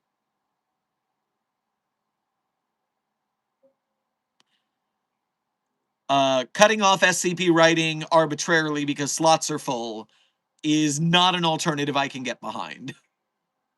Staff has discussed the main list freeze. For a variety of reasons, many members have considered it less than ideal. Dan John, yes, I did see that discussion as well, and I do concur with it. It's the laziest solution, but I prefer that over the mass deletion of articles. Yeah. Because I, for one, am a pretty strong non-deletionist when it comes to the SCP database. My content warning, talking about him for just a second. For Bright's deletions, the fact that it has to do with the level of harm done by the author Bright, allegedly, and therefore the litany of explanations we have to keep doing because the works are still there. I do see the merit of taking them down because they are furthering the fandom of that author, making it more likely for victims to be caught. That's about the best reason of deletion I can think of. For SCP authors such as Jorich, who deleted their own works, I'm against that. I don't care how butthurt I am about how the SCP community has acted, because I have released my works to the community. I have given the gift of my works. I have written. I have published. They were hosted. They are Creative Commons release, which is irreversible. Even if you delete your article, it is still Creative Commons released. You can't escape that by deleting your works. Therefore, I don't see everybody who's deleted their articles in the past, I've always been against it. So I don't overall like deletions as a concept.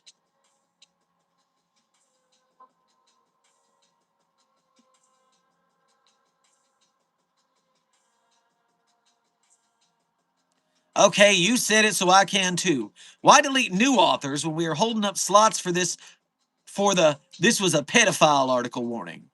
So hold on, Desk. Remember, this is not just new authors. This is not just new authors who would be affected by this. There are articles in the older series that are still like that. Now, there are some authors like Sumerian. I believe Sumerian deletes his own articles if they don't reach a certain threshold, because he keeps himself to a certain quality standard. I believe that's a practice among some authors. But this isn't just a new author issue.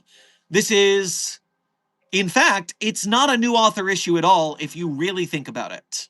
I'm going to go as far as to say that every author on the SCP database has at least a fair shake because we go through the new pages site. We have the feed of newly paged articles, and visitors to the site see those. Now,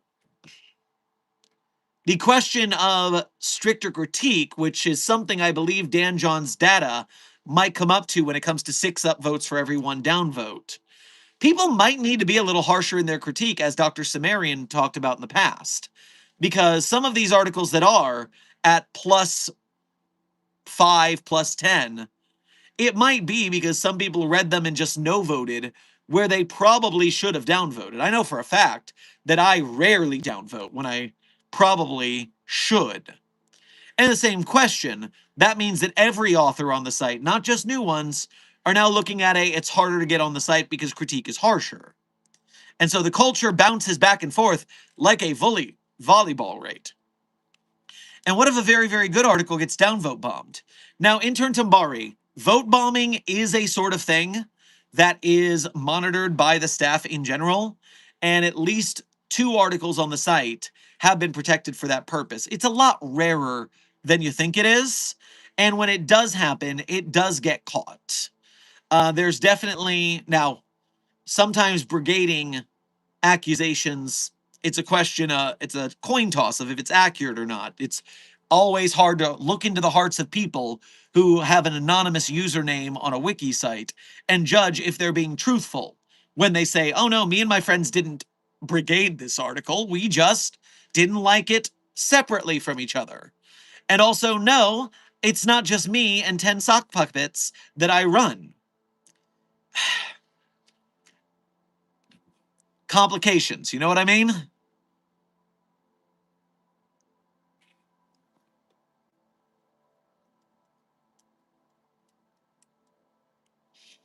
Hmm.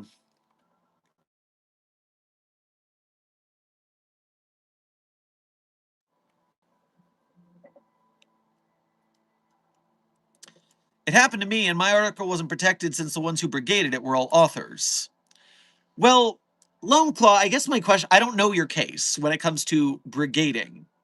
Because brigading specifically, it's almost a cloudy term in and of itself, isn't it? Because if you write something and the community kind of passes around, hey, did you see the new article that's a self-insert OC based on 1471?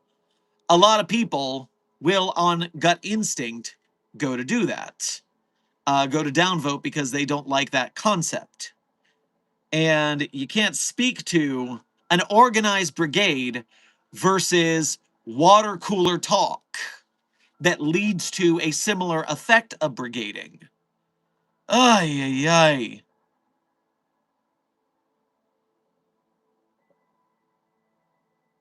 Literally brought my article from pause 15 to negative 10 in 2 days. Did Lone Claw, did they leave any discussion posts? Did this get to moderation? Did it get passed around to staff as a brigading issue? You're saying it was trending on the forum and they were dunking on it. I don't know. I completely missed this scenario, so I don't know how to speak about it, but I am sorry for the stress that probably put you through.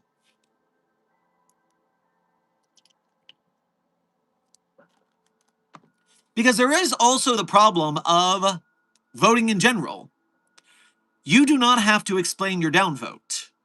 You do not have to explain why you downvoted. You do not have to write a discussion critiquing.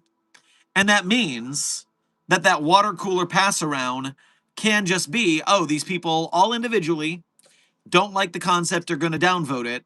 They don't have to justify themselves.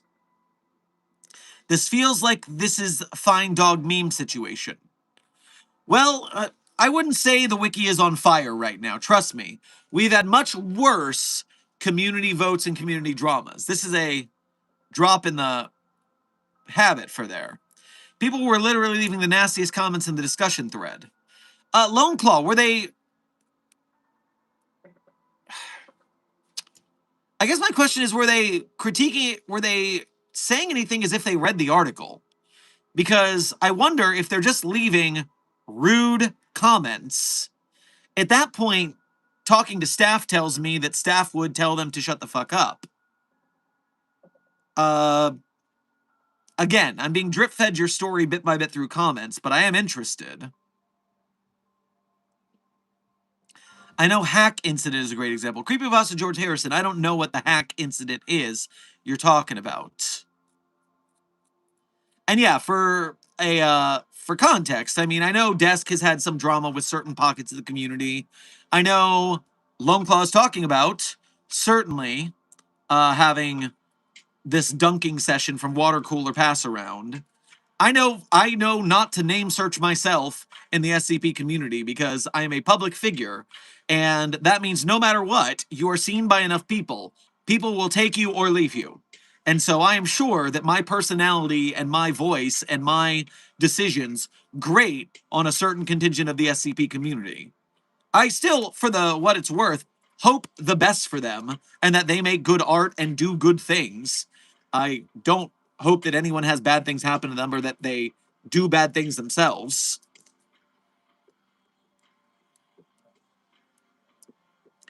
If most articles are ending up between 10 to 20, then wouldn't removing one likely result in another getting similar numbers, therefore also being removed? Well, who is that? 369 Destroyer? Sorry, sometimes when your name's across my white coat, even the green names are hard to see. It's possible, but if they started deleting those 10 to 20s, the under 10, under 20s, depending on the threshold, and most articles are landing like that nowadays, whatever threshold they set would have to be coupled with a change in how votes are done. Because as Dan John put it, the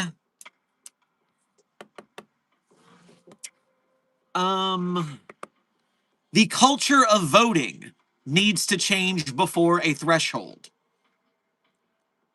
The culture of voting and downvoting and why this exists needs to change before the threshold matters. Because as you said, otherwise similar articles of similar quality will survive. Sorry, trauma dumping. I just want to highlight the parts of the community that can be really nasty sometimes. In some cases, staff won't do anything about it. Lone Claw. No worries. I understand. Trust me. The SCP community is like every community, and that means even good people make bad decisions. At the end of the day, even if someone's being rude, I try to hold on to the idea that unless I know they're terrible for a reason, they're not terrible in and of themselves. And that there's probably some mitigating factor. Probably. Not always. Sometimes people just suck. And unfortunately, there is such an endorphin rush from dunking. Look at social media. Look at Twitter. Look at all of that garbage. Look at the studies of psychology. Punching a pillow gives you endorphins. It makes you repeat the pattern of taking out your anger on something, which makes you more likely to be violent in the future. And so it's a vicious cycle we're looking at, not a virtuous cycle. This was not the stream I should have been helping in and out of because I missed so much context. Oh, yeah, you did, Froy. Oh, yeah, you did. You missed a lot. Oh, boy, I'm still on the same subject an hour and a half later. Ay, ay, ay. Hollow Show and Mr. Silent, thank you for donating. Not thank you for donating. Thank you for subscribing. Welcome to Site 42 staff. Let me catch some donations real quick. I need to take a quick break and get to those. Intern Frost, thank you for your first donation to today's stream. Grab yourself a quiche on your way past the commissary. Hey, Doc, how's it going? Well, you know, we're all going through some trauma today, and the SCP community is in a tizzy again. But it's not as bad as past tizzies. And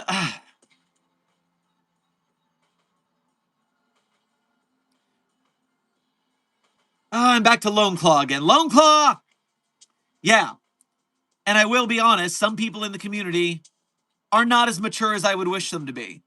Which, you can't expect everyone to be mature. Because, at least me, myself, personally, I was an adult when I first got onto SCP Wiki. Now, I was a young adult, I was still immature. I've still made mistakes in my time, but I've getting better with age, I hope. Age and wisdom, at least. Some wisdom.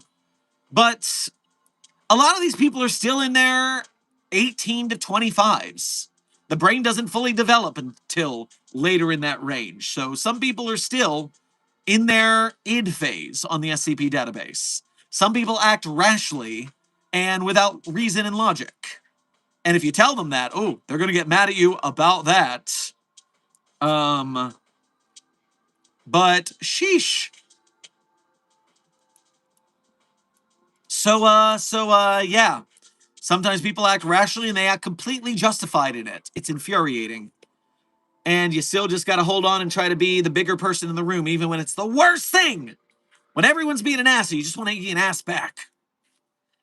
That's why I save it for the trolls and the containment hazard assessment team, because they have no virtue and deserve no grace. And Dr. Lovelace, you're the next dono as well. Thank you for donating again. Funnily enough, I've been working with on an SCP that's about a secret site that preserves FCCs that are lost between cosmic resets. Building into your lore again, I assume, maybe? Cool stuff.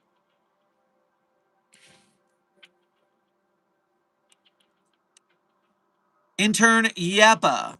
Just in, Dr. Sherman, staff came up with an infinitely better solution that actually enables creative writing and doesn't screw over little authors. Gasp. Please, Yappa, try to hold back a little bit of sarcasm, as I've been saying. I understand the energy, and you're not being a dick, but try to not cross that line. Try. Bless. Bless, we're all doing our best here. And are you talking about the, bleep proposal? Because we did read that a little bit earlier, about the Lost series.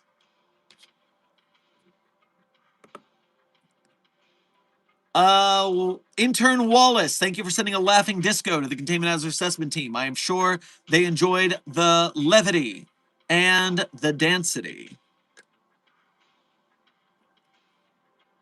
Silent Follower, thank you for your first super chat of today's stream, as well as those cat ears earlier, as well as being a member. Grab yourself some deviled eggs on your way past the commissary. Good night. Hope Puppers feels better along with your eyes. Me too. Me too for both of us.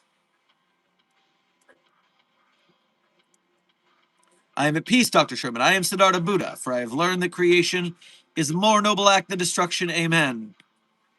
Oh.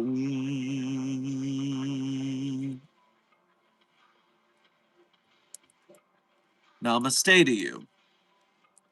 Skywarp, thank you for your first donation to today's stream, as well as being a member. Grab yourself a fricassee on your way past the commissary. I've returned. How's little pup doing? Post-vet visit, she's a little bit lethargic just from the baby Benadryl she took. But she's faring all right. We are sure that between the shampoos and the medicine, she will deal with her. We will hopefully be able to help her skin condition.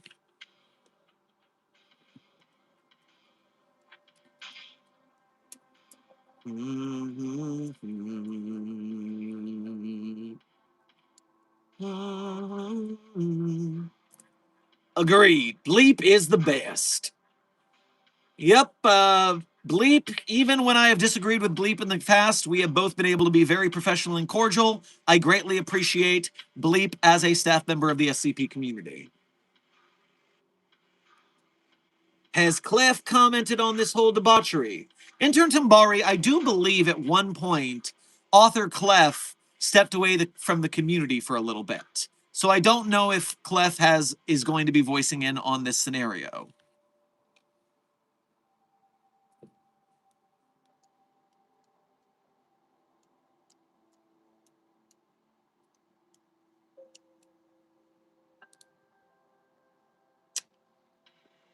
Da, da, da, da. All right, I'm looking at Dan John's vote data, finally. I've been doing a lot of analysis on this and made some graphs as this has been discussed in the staff Discord. I believe it's going to be helpful in the discussion, so I've prepared a condensed form of all the most important data. The Dash J data was collected from my personal scraper, which was originally designed to isolate main list articles from the Dash Js. When I had made that table, I forgot to re-add that data back, which is what led to the discrepancy. I apologize for the inconvenience. I have attached a histogram of J vote data from Crom. Now, I will make it clear, remember, I am not a mathematician. When it comes to histograms and data, I am not going to be the best at interpretation, but at least at the very least, and this is very small text on my screen here, but I guess you're seeing the varietal of articles that have certain amount of votes, but wow, that text is so small. Can I make my text screen bigger? You gotta help me out with that. Give me a moment. I'm going to come back to that chart in a minute. Let's read the text first. The data below has been fetched entirely from Crom. While this has been extremely helpful for gathering large amounts of data quickly, it has a few caveats. One is that is important to this thread is that the data here used here that relies on a page's rating a certain time is gathered by Crom's course vote records. This allows me to access users' ratings of pages as well as ratings timestamps. However, course vote records only stores complete voting records for pages published after May 15, 2022. Besides this, because of this, any graph or statistical analysis that uses information is inherently bound to 5/15/22 as the earliest creation date. So anything before that, the data won't be, or anything after that, the data will be weird. Before that, the data is weird. Before that, the data is weird. Below is the graph of the number of posts in main list broken down by month. In recent history, the baseline number of monthly posts has nearly doubled, where an average month between November of 22 and June 2025 will usually see 50 articles added. From July of 2025 onward, the average is closer to 100. And so we can see a graph that is pretty simple, and it is that this is how many articles are being written per month, and it's a small spike around 2012. Can't imagine why that would be. Containment breached the game.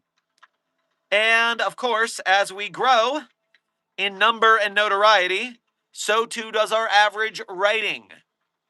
And so, that is as expected. We are not shocked by this data. Main list slots are being filled at an increasing rate over time, with a year-to-date post velocity, post per day, of about 3.8. The rate at which articles are posted to the main list has seen a continuous increase over the course of the wiki's history. While this post velocity, post today, fluctuates slightly on any given day, it is clearly accelerating, particularly over the past few years. Below is a stable showing of the velocity between a set point in the past, start date, and today, as well as the expected date of every slot from 002 to 9999 would be filled if the rate was constant. So, if we had post velocity of 8.2 articles a day, which is what the past week's post velocity it is, we would run out of SCP spots by June 29th, 2026. If we had the post velocity of the past month, which was 3.5 articles a day, then we'd run out of slots by September 2026. Now, I assume that due to SportsCon or some other contest, the past week must have had a anomalous amount of posts to have more than double the post frequency for this week. Pretty crazy. Year to date, the post velocity of January 1st to now is 3.8 approximately. And so we'd run out of slots by August 25th.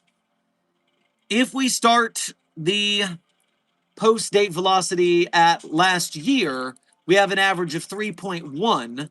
September 18th, 2026 would be our end date.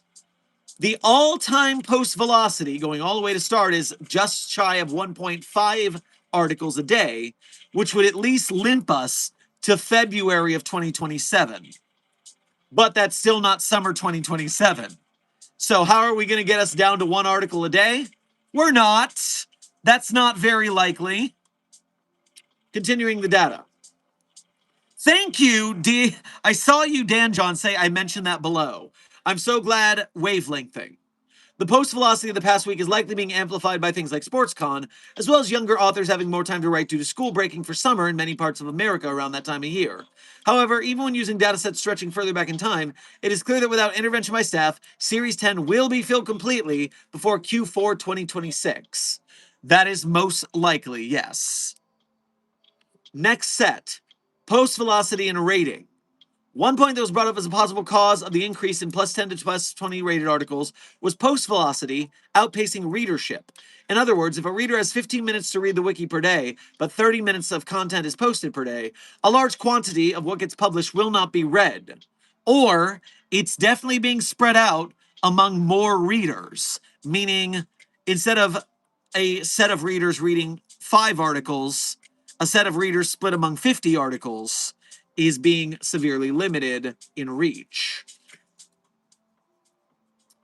This problem compounds over time. Going back to read yesterday's 15 minutes means skipping today's 30 minutes. Reading 15 minutes the day after leaves 45 minutes unread, etc. With enough readers over enough time, the result is more articles with low but not deletion-worthy ratings, as readers are scattered across newly posted articles. I prepared 2 graphs showing the relationship between the creation date of an article and its rating, each of which has its own pros and cons. The first graph is simply the current rating of each article versus date of creation. This shows a clear trend towards newer articles posted at a time when post velocity is higher, netting lower ratings. However, this graph is not correct for the fact that older articles have more time to gain exposure, meaning that it is inherently biased toward older articles being higher rated, which we spoke about earlier in today's discussion. The second graph is the rating of each article 30 days after being published on the wiki versus creation date. While this does retain the trend of newer articles being less likely to be higher rated, the correlation is not very strong. This could possibly be explained by the lack of historical vote records reducing our sample size. Members of data analysis are currently reaching out to the creator of Skipper to see if we can get older voting logs. That would be nice. And so, again, I am not a chart math guy, but we can see the unweighted scores and how this is affecting year to date the different articles in writing. And then we have the by year date of creation of articles and what their votes were within 30 days, as opposed to giving them time, years and years, to accrue updates.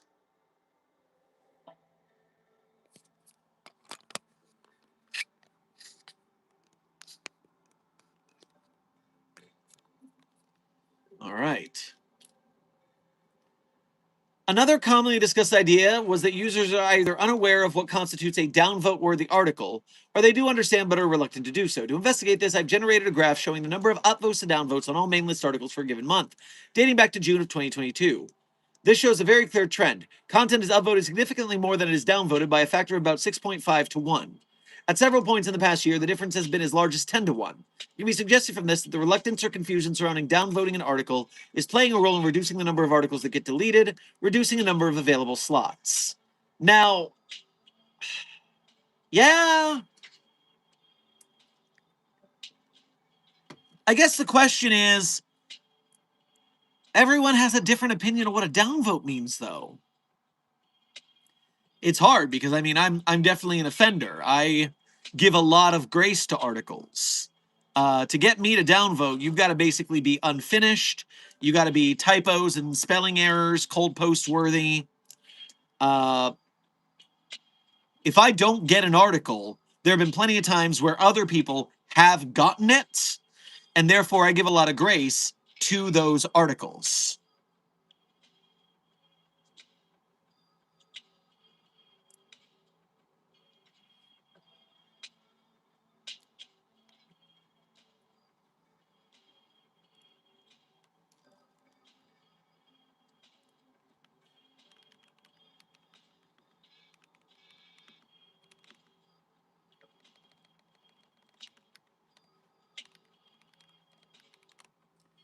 Continuing on. Here are provided the number of slots that would be opened by increasing the deletion threshold in increments of 5 after 1 year being on the main list. So you're talking about thresholds now, where if we had a threshold of -5, then at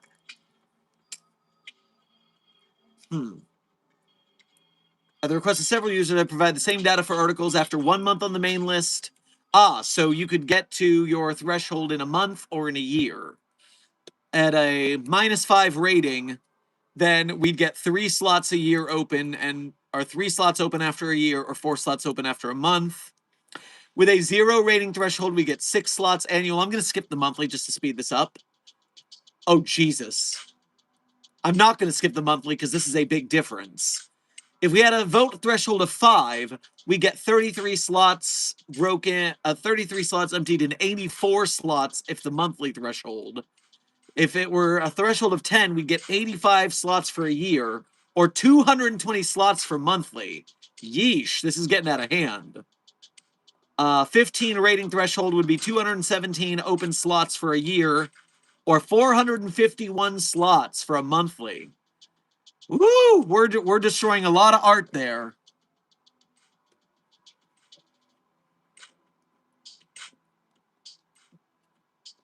The discrepancy between my data here and the counts listed in the original post are due to me swapping my data source from my private scraper to Chrome. However, when the average post velocity of 3 a day is taken into consideration, this error does not significantly change the situation at hand. In summary, the number of main list articles posted a day is steadily increasing. It is exceedingly likely they will all be filled within 4 months without action. Which, personally, in my heart of hearts, I don't care overall that the slots are full. What I care about is the contest team's stress more than linking 10K to the 20 year, which again, I only care about that in a ornamental sense that I could do without. But I do care that that means that the events team would have to run 10K Con and the 20th anniversary back to back, which again, staff stress, that's rough. And I get why we would want to figure out something for that reason. Creepypasta George Harrison, you're mentioning a sandbox. I don't know how a sandbox would help this situation. Remember, an SCP Wiki sandbox is just a drafting page where you write your article up before you post it to the main list. So I don't see how a sandbox changes the situation at all. Just for the record, I do not condone larger monthly limits. Yes, fair, Dan John, fair. I definitely would not be that either. You look young in the shorts. Yes, intern Navy. Sometimes we send broadcasts from the SCP multiverse, and in some of those, Dr. Sherman was born a couple of years later, and or are videos from the past. Summary 2. This year has seen a particularly large uptick in posts compared to last year. I think definitely all of the... Again, I didn't see anyone contest me when I said that I've never seen unofficial contests before this year. It's wholly possible those have happened, and I just don't know about them. But I do know that we've had like 3 this year. Two or 3. And then if Classicon is not a unofficial contest, the Classicon is another contest on top of SportsCon, on top of 2 more unofficial contests. That's too many contests, man. I'm sure that is driven up writing to a point. It is possible, but not definitely proven, that this increase in posts per day is contributing to more of the 10 to 20 rating article area. If data analysis is able to obtain older voting data, I will update this post.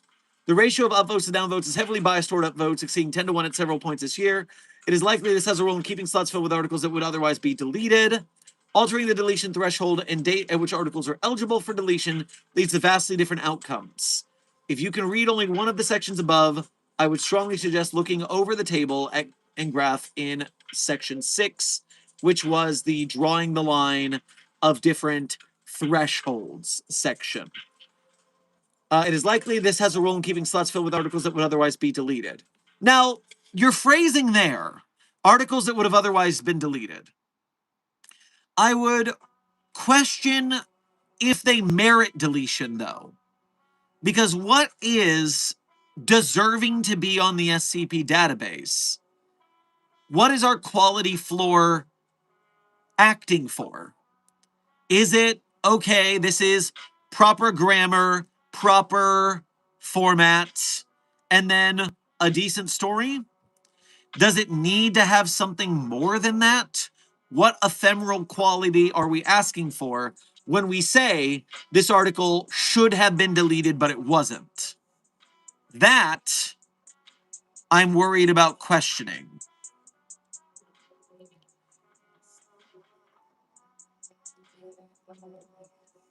Not a bad data spread, though, Dan John. Not a bad data spread.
Sorry, just a back channel message. One moment.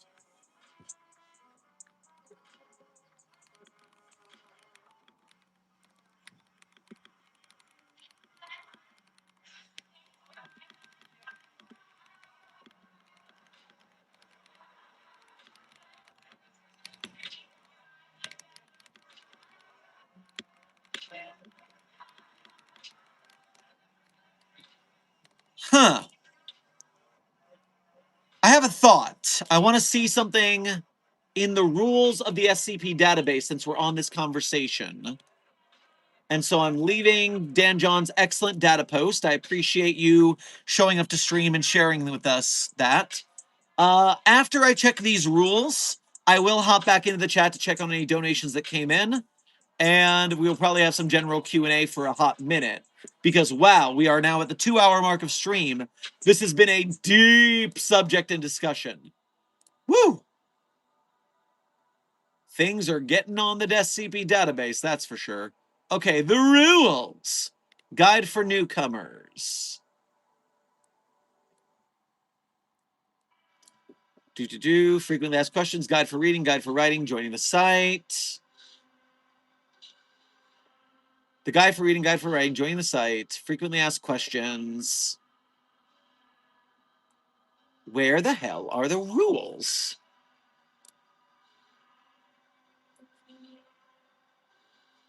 About the universe, about the writing main page. Site rules, site rules. I'm really new and I don't know all the rules yet. Is that okay?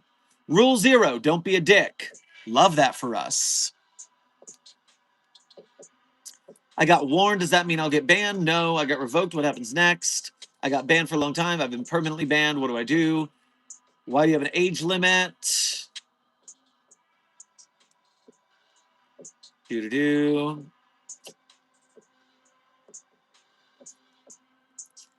When I was talking to Dan, what I'm looking for right now, and if DJ or anybody who's well-versed in the wiki knows about it, I'm looking for where they discuss the rules about voting on articles, the rules about upvoting or downvoting, because I asked Dan John, hey, what does it mean that this article deserves to be on the site? And so about writing voting rules, deletions guide, calculating a score for deletion. Votes by an article's author, rewriters are excluded from calculation to provide a level playing field for individually written and collaborative articles.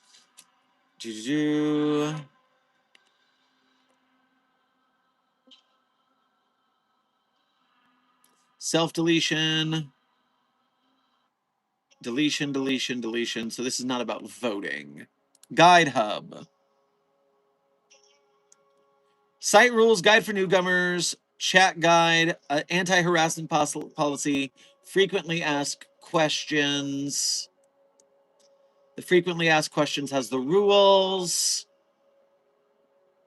Licensing guide, rewrite team.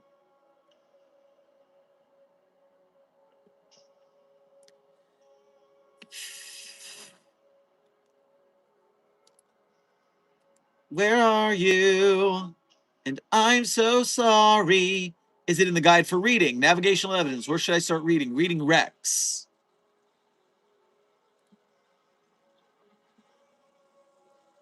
Greenlight policy, staff information, site policies, crypt policy, deletion, CSS, accessibility, donations, rewrite policy, studies, tech translations. Is it in the crypt policy?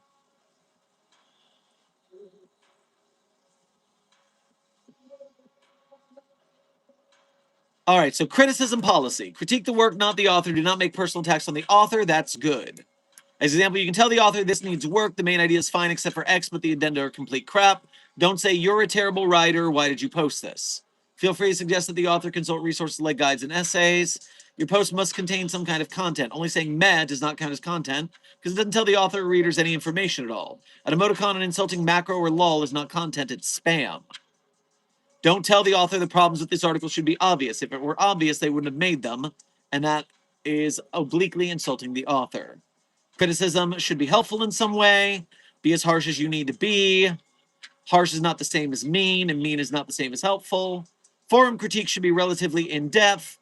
Critique on posted articles can be short. Don't dogpile. Keep an open mind. This doesn't mention voting. I want a question about voting.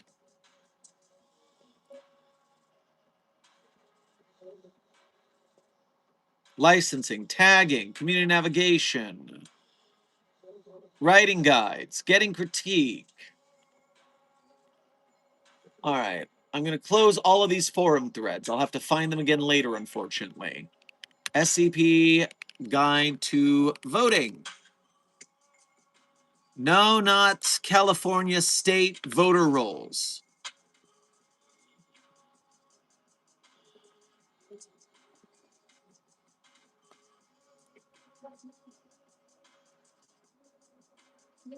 Okay, voting rules were in the rules. I just didn't see them early. Oh no, this is a better rule set. Nice. Rule 0, don't be a dick. Okay, now we're learning something. Interaction behavior voting. You may vote on any article on the site for any reason you like, as long as your reasoning is based solely on the content of the article. Voting on your own article. You can upvote or even downvote your article as you like. Brigading. Calling for group downvoting or group upvoting of an article is prohibited. Being part of a vote brigade might lead to a ban. Note, not every call to check out an article by someone who dislikes it is brigading. Context and intent will determine whether or not an incident is considered brigading. Rule of thumb, don't try to push a group of people to vote the same as you.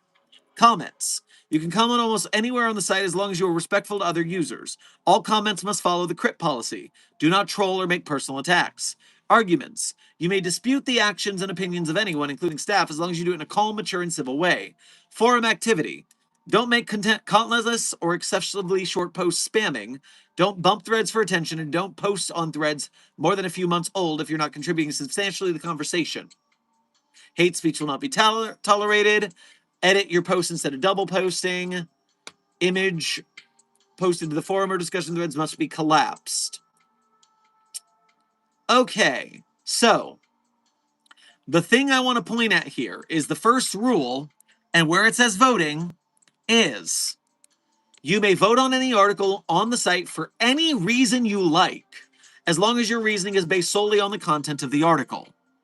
You see, I already don't like the way that goes because, personally for me, I can dislike an article's content, but still see that it has merit to be on the website.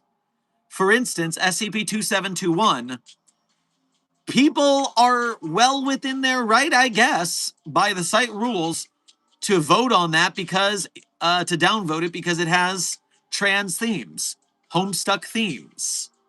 Now, the brigading is why it ended up protected.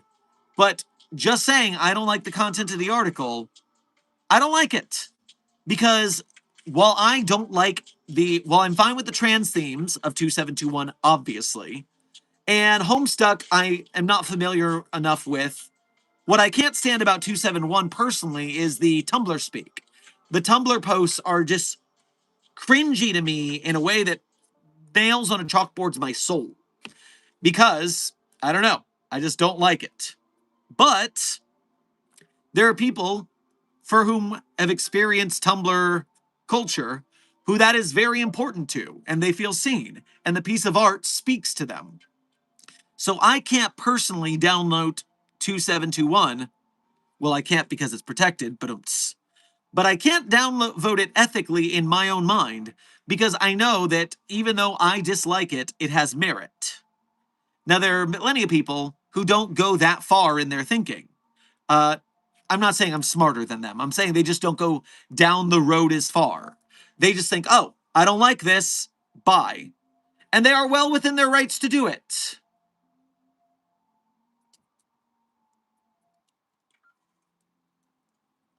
I mean, if I had 2721 voting ability, I would upvote it because it is well written and the themes it speaks of speak to a lot of people, if not me. And so it's good for them that they have that article they enjoy.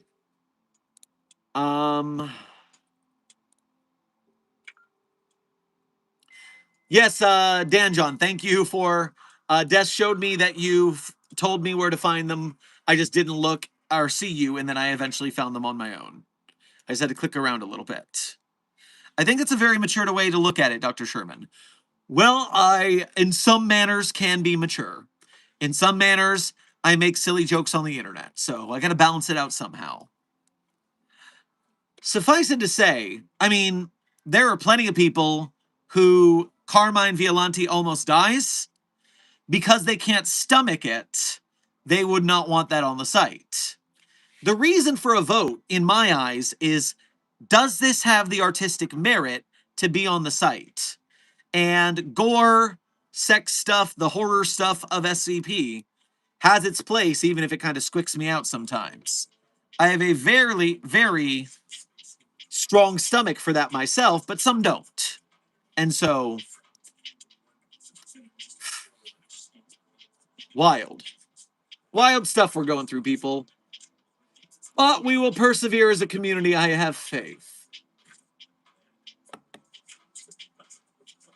Okay. I have returned to the chat. At 2 hours and 10 minutes of this conversation, I would like to put that to bed for a bit. Let's get out of sight drama for a little bit. Let's talk about something else. Anything else, please. I said the stream would be 2 to 3 hours, which gives us 50 minutes left. I'm going to read these donos. I'm going to have some general Q&A. At the end of the day, most importantly, remember, don't be a dick. And if you choose to vote by the merit of I like this or I don't like this, that's up to you. I don't like that voting, but everyone has their choice, their vote. I prefer it to be more about artistic merit than just personal preference, but that's between you and your vote. SCP-5091, thank you for your first donation to today's stream. You did not send a message with your donation, so simply thank you for your generosity. Grab yourself a ring pop on your way past the commissary.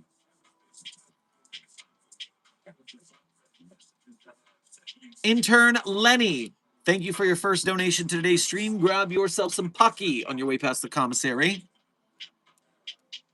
Do you feel the SCP community is too cliquey? I feel as though notable figures have a history of treating casual fans poorly. So, maybe it's because I've been alive for almost 40 years.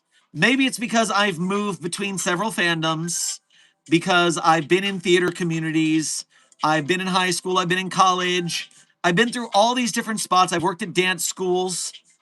Cliquishness is not universal, or is not the sole use of the SCP community. Every group of people you ever meet will have cliquey people. We'll have friends, we'll have cliques, you'll be the person out of the loop, you'll be the person disliked, you'll have your friends, and they're the people you dislike. At the end of the day, if I could just get everyone to follow the ways of Bill and Ted, which is far before hashtags, and to be excellent to each other, perhaps the world would be a better place. Because sometimes people act like an ass, out of hand, out of pocket, and they don't think about it because they're not thinking about it. It takes a lot of self-discipline and self-awareness to be that person who thinks before you talks. In fact, I would venture to all of you who I have the ability to affect with my words, remember, in the internet age, everything you say is being recorded, is being written down and logged somewhere. Half the reason that you survive from being canceled right nowadays is you just don't say anything behind someone's back that you don't want them to eventually find. Because they're going to find it. Because someone is going to tell them about it at some point. Someone's going to rat you out. Someone's going to turn on you. So if you don't say anything that's worth getting canceled over, you probably won't be canceled. And yeah, sometimes we all have negative thoughts, but you can process that and use those negative emotions to fuel something positive instead of just spitting poison. Because remember, psychological tests have been done. If person A talks shit about person B to person C, so person A is talking shit about person B to person C, then obviously what you expect in the psychological study is person C ends up with a lower opinion of person B. That is what you expect to happen. But what the researchers also found is that person A also ended up with a lower opinion from person C. Because everything that person A was saying about person B, person C subconsciously associated those words and those sentiments with person A, the person saying them.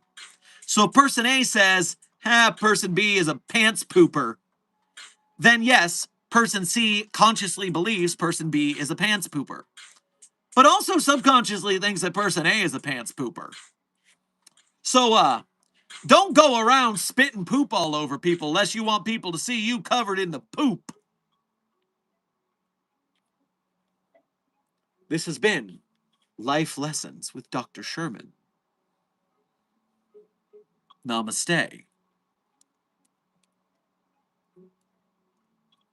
Suffice it to say, yes, intern Lenny, many people in the SCP community have broken Rule Zero and been dicks, and they will again. The best thing you can do is you can fully realize your own confidence. Take care of your own physical, mental, social well-being. Eat healthy, work out, do the hard work of improving your skills, make talents that you can share, that you can teach, that you can prove yourself to be a worthy human being, so that you and your self-worth, an honest self-worth, not an overconfident douchebag self-worth, therefore, you can weather the slings and arrows of incoming douchebaggery and not have to respond to it and not need to get yourself in a tizzy over a fight. And you can be among your friends and dismiss the haters and losers who are less disciplined. There will always be group dynamics. All we can do is work on how we handle them and how we take care of ourselves and the people we care about in the face of those.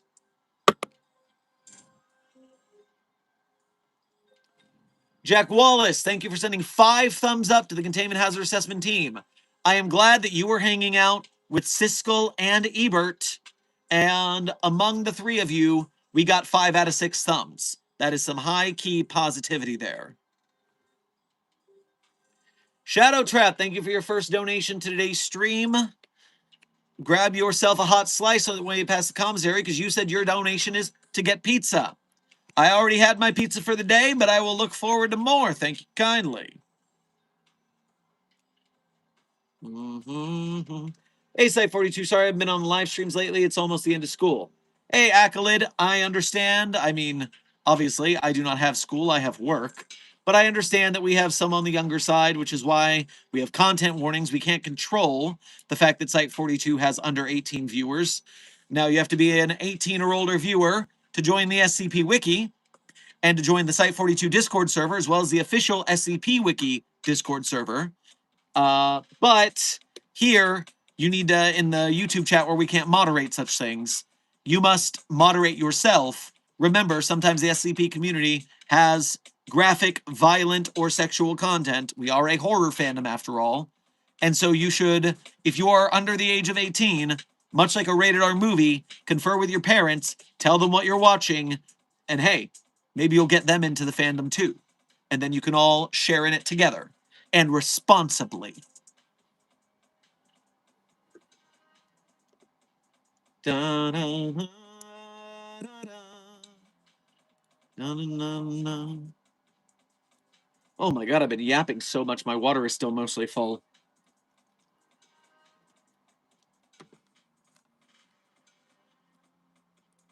Orange Cloud, thank you for your first donation to today's stream as well as being a member. And hey, I think it's been a minute. Hope you're doing well. Grab yourself some chicken fried rice on your way past the commissary. Log number, I don't know.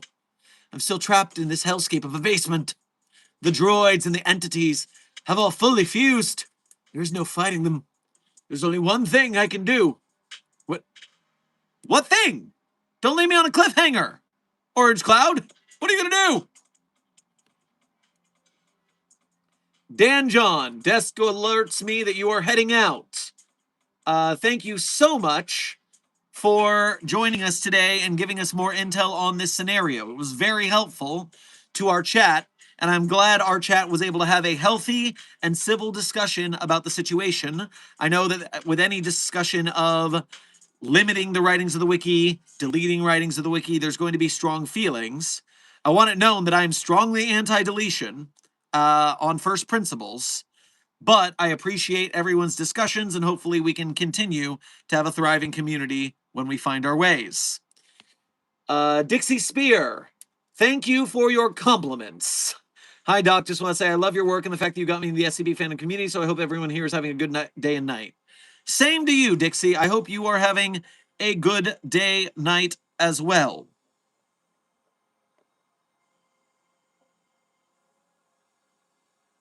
Speaking of pants pooping, SCP-5785 poops other people's pants. They're a jerk. I'm sorry, what? 5785 does what?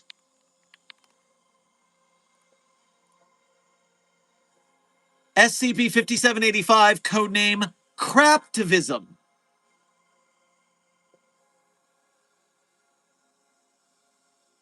This is like opening the dead dove bag. I don't know what I expected.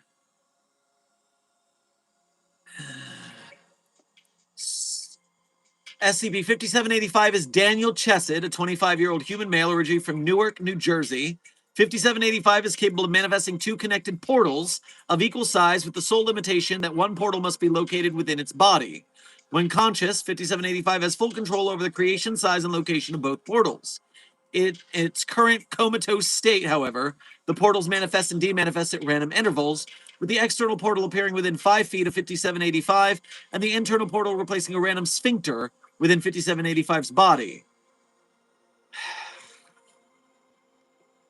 Well, I am glad that they went through exactly what I suggest for anomalies like this, which is to put them in a medicalized coma for their well-being. 5785 was brought to the Foundation's attention on April 4, 2016, due to reports of several prominent United States politicians defecating in public. Well, not like we still have that problem today. SCP 5004-B.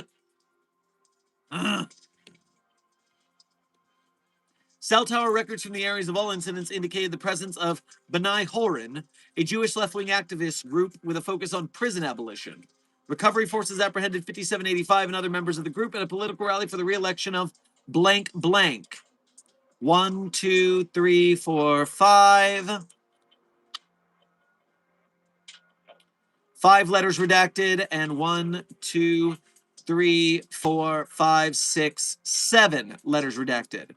So a 5-letter, 6-letter name, a Mr. of sorts. On April 9, 2016, after it transferred its excrement into the pants of Mr. Redacted during his speech, the analysis of said excrement was used to identify 5785 as the culprit. So, yup. This, Daniel Chesed pooped that politician's pants.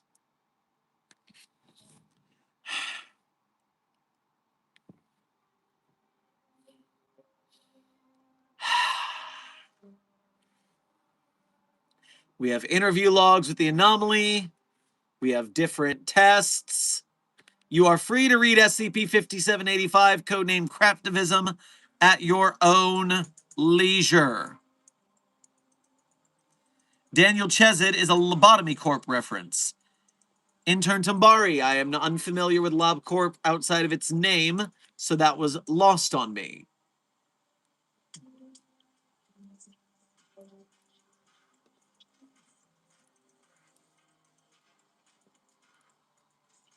Orange Cloud, thank you for donating again to say, I have found things. Dynamite, explosive barrels, gasoline, and battery cores left behind when they fused. I've made explosive devices, spent days placing them on many strategic places, and today covered everything in gas.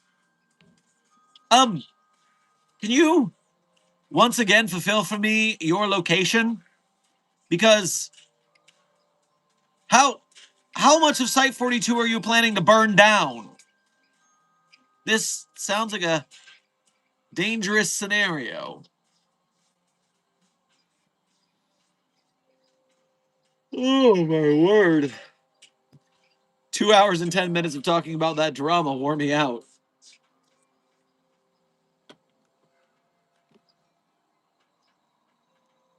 Yo, is it possible to kill SCP-3812 with an SCP? Intern Camp. The SCP-3812 entity exists at every narrative level, pataphysically. That means it is its own author and author of us. And then it is its own author and the author of that universe. And so on and so forth. If we throw an SCP at it, it will erase that SCP from the database and consensus reality. So no, that's not how it works.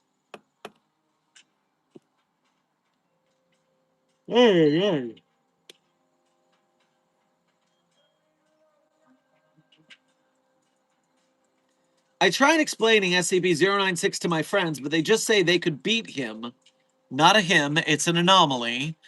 Please practice proper pronoun parlance protocols at the Foundation. Can you help me explain how they can't beat SCP-096? Intern Austin, it's quite simple. SCP-096 is supernaturally fast and durable, and it will slash and eat your face. No, your friends cannot beat SCP-096 in a fight. If an entire mobile task force armed with major artillery could not defeat SCP-096, your little friend group will not either. They are not, quote unquote, built different in that manner.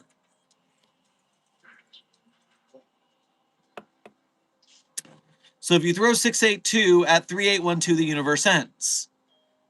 No, Captain Gilbert. In fact, I would not be shocked if 3812 easily deletes 682 from the canon.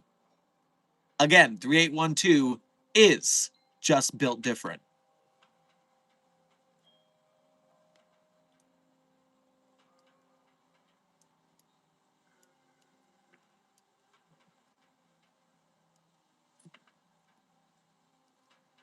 Desk, you want to use Benjamin Franklin's wish-granting penis for what? SCP-3313. Are you going to use it on 3812? It's not going to work. Using it on 682? I doubt it. Because 3313, again, Benjamin Franklin's magical wish-granting penis, only grants you Class 2 reality-altering abilities.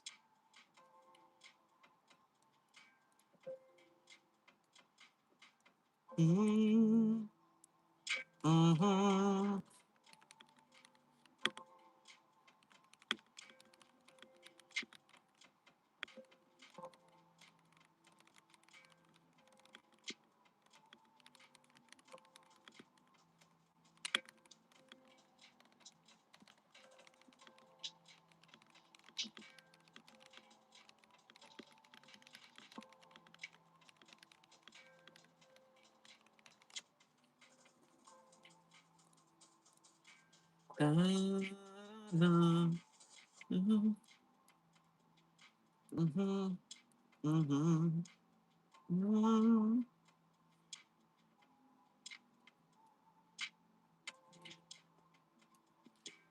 Yo, do you actually work at the SCP Foundation? Well, intern camp, I would assume by my sweet lab coat that the answer would be obvious. However, if you are asking if the SCP Foundation is real, then I would have to drop kayfabe and say that no, the SCP Foundation is a fun Creative Commons creative writing community, and I am just an actor portraying an SCP Foundation scientist. We drop kayfabe when asked when the SCP Foundation is real because after the Slender Man stabbings of 2015, we don't want creepypasta websites in general pretending to be real and tricking children into doing terrible things. Sleepless Dragon, thank you for sending sparkles to the Containment Hazard Assessment team. I'm sure they enjoy the sparkle sparkle.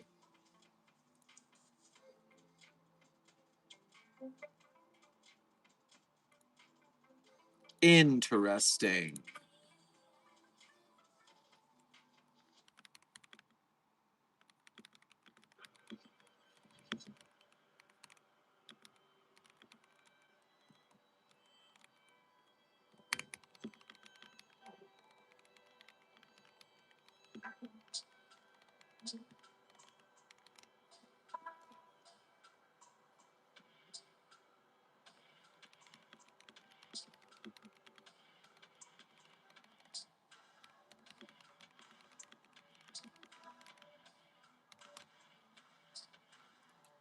Orange Cloud, thank you for donating again to say.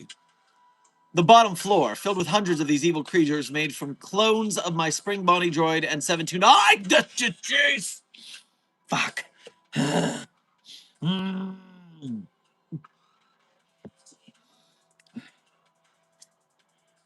I remember what's down there. Which came from April Fool's D-Day will be no more. Yeah, but if you're at the bottom floor of the site, that's the foundation of the building.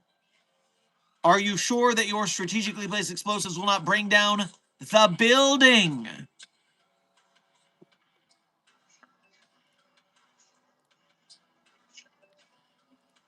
Also, Containment Hazard Assessment Team. A quick bit of serious business regarding our 2-hour stream subject of the day. We have a golden opportunity here at Site 42 that I want to extend to you. Members of the Site 42 Discord server, or for those of you who cannot join the Discord server, perhaps Desk will grace you with taking your questions down. I leave that to Desk's discretion. But Desk has been in contact with Dr. Bleep of SCP Foundation Wiki staff, and Bleep has offered to answer questions regarding the drama, regarding the situation. So if you are in the Site 42 Discord server, I want you to go to the page SCP General channel. It regards the SCP Wiki in that case. And if you have questions for Desk, I want you to tag Desk in that channel and give Desk your question. Desk will compile the questions and pass them on to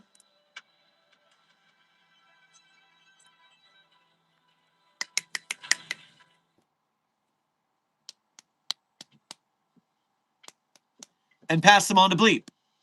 So you can send your questions in the Discord server, in the SCP General channel, tag Desk, and Desk will compile them and pass them off to Dr. Bleep. That way we can get some more insight based on your questions about the scenario.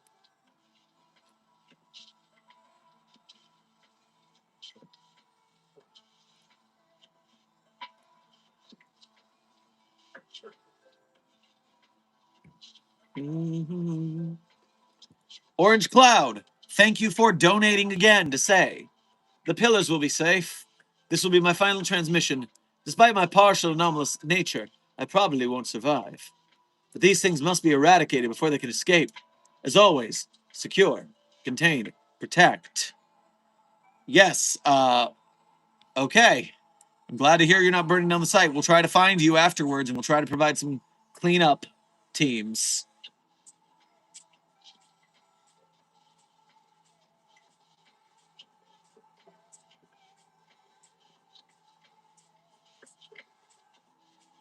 Dr. Sherman, I saw a video of you answering people's questions after a few questions was brought up, and it was if you were an SCP. What are you hiding from us? Intern Cosmo, I'm hiding nothing. And in fact, if you watch that video again, you'll see the first question was, is SCP real? And in video, I said the SCP Foundation was real. That's how you know it's non-canon, because you know we don't play that game outside of fictional universe game. So yeah, totally non-canon video. Nothing anomalous about me, for sure not in the quantum superposition of anything.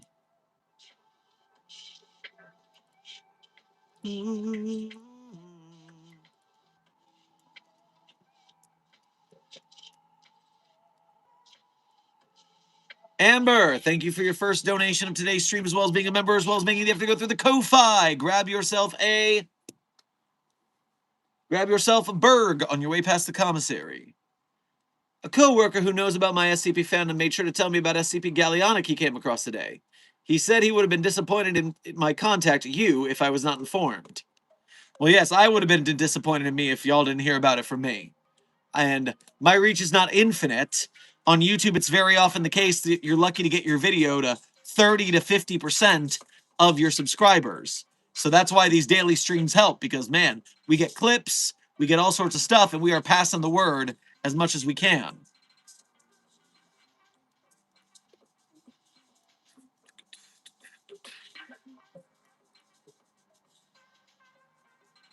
Orange Cloud, thank you for donating again. Insert large explosion sounds and shaking. Interesting. I must have forgotten how many floors are in that particular building because I didn't even feel a shockwave. Gotta give it up for the architecture team. Very good shock absorbance in the foundations of that building and on the site. Okay, mad props, mad props. Give me a moment. There we go.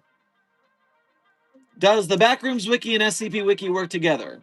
Intern camps, the answer is no. They are separate projects. Now, the structure of the Backrooms Wiki is slightly based on how the SCP Wiki is structured. On top of which, there was a time where some SCP authors were doubling over as Backrooms Wiki authors, and some were part of staff. I don't know if that's still the case. But oh no, another creepypasta wiki fandom is started. I'm sure SCP authors will not be interested in any way.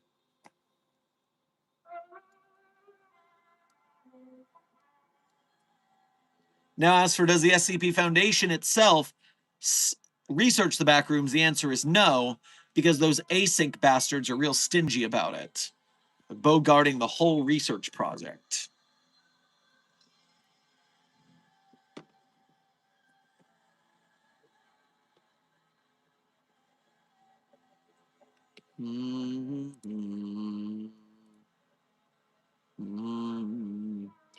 Intern Domo. The SCP Foundation does not destroy anomalies, and the Global Occult Coalition does. Therefore, they are worse. We are better.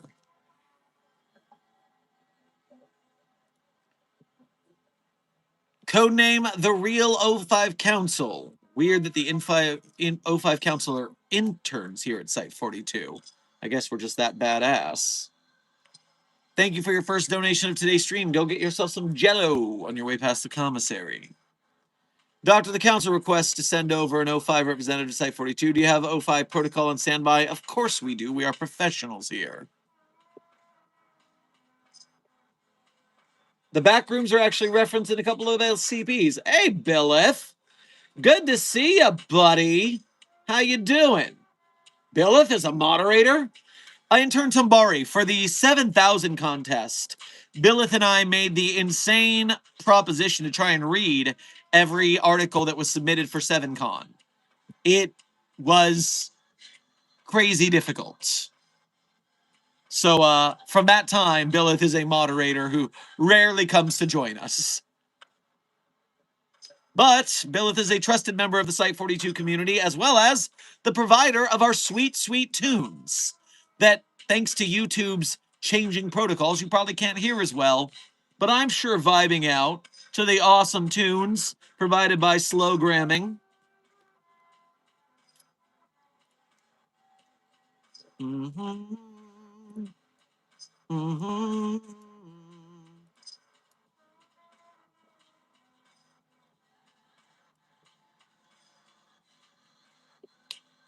Wait, if SCPs are numerically organized based on when they are discovered, why is the Lovecraftian locket, which was made by a pill from SCP-5000, have a lower number? So that's because intern Lixid, the number of finding it, discovery, is not the only metric by which an SCP document is found. Sometimes SCPs are decommissioned and removed from the list, at which point their slots open up and another SCP is put in that slot, as one example of why that might happen.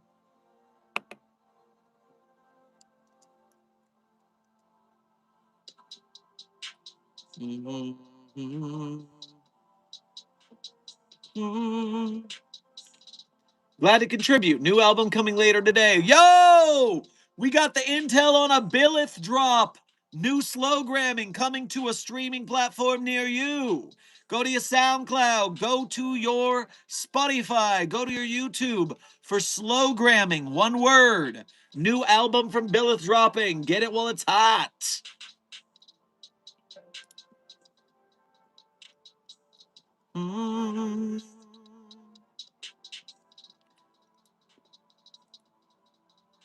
Desk, you sent me something from Billith in the back channels. I am now trying to figure out what that is. Check out my new experimental art tool. What? Check out my new experimental art tool, the Esoteric Media Workstation, available on itch.io. Pixel sorting, dithering, palette extraction, kaleidoscopic tile reflection, embedding images, text to audio inside another image, and much more. What? This tech is above my pay grade, but dag, yo. Whoa! That's beautiful.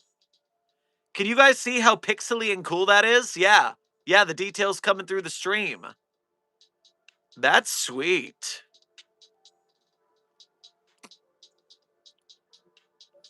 Dog. Dog. The drip. The drip of the nebula. The swirl pool. Sick.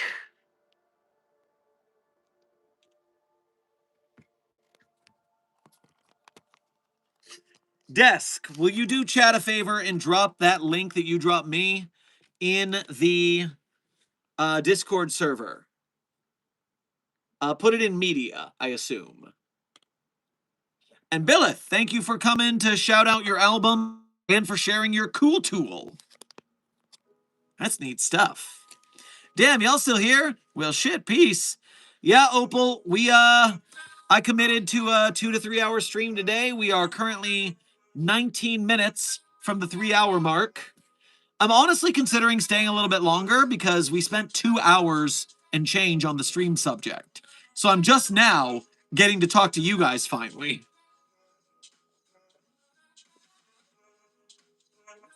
I mean, I guess we were talking together about the stream subject, but that was a lot.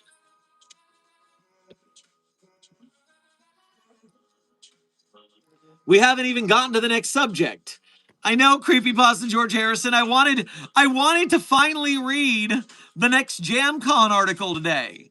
It's fairly long, and I wanted time, but by the time we finish with the subject, there's definitely not enough time today. And Fan Art Fridays tomorrow, and Saturday and Sundays are always short streams because I have to go to my cover job. So this is my JamCon has to wait until Monday now.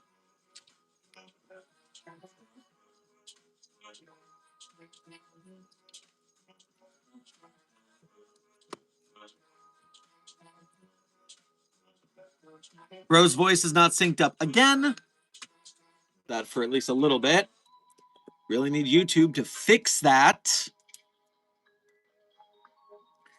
What is the longest and biggest SCP? Intern camps.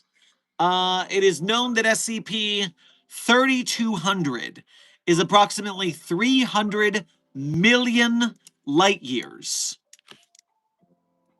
I believe. 3200. It's either million or billion. 300 million light years in diameter. So, yeah, that's pretty big.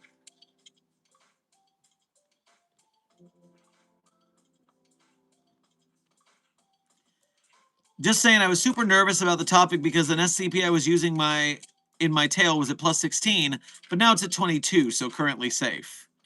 Yeah, yeah, chat's going to be, not chat, wiki staff's going to be at this back and forth for a while on vote thresholds, other proposals, so we'll see. Remember, 369 Destroyer, tails were never on the docket for that vote threshold, only main list SCPs. And I'm now going back in chat to see if you said stream or... Oh, now my chat jumped and I can't find you anywhere. There we go. An SCP you were using your tail. Okay, that is cutting it close. Then an SCP article, that is cutting it close. Dr. Sherman, what the fuck do we do? 079 is in the chat. Intern Shark Nerd, do not fret. That iteration of 079 has been effectively neutered from being able to interact with us due to Desk's anomalous properties protecting the stream. So it can sit here and evil villain monologue all at once, but it cannot harm you at this point.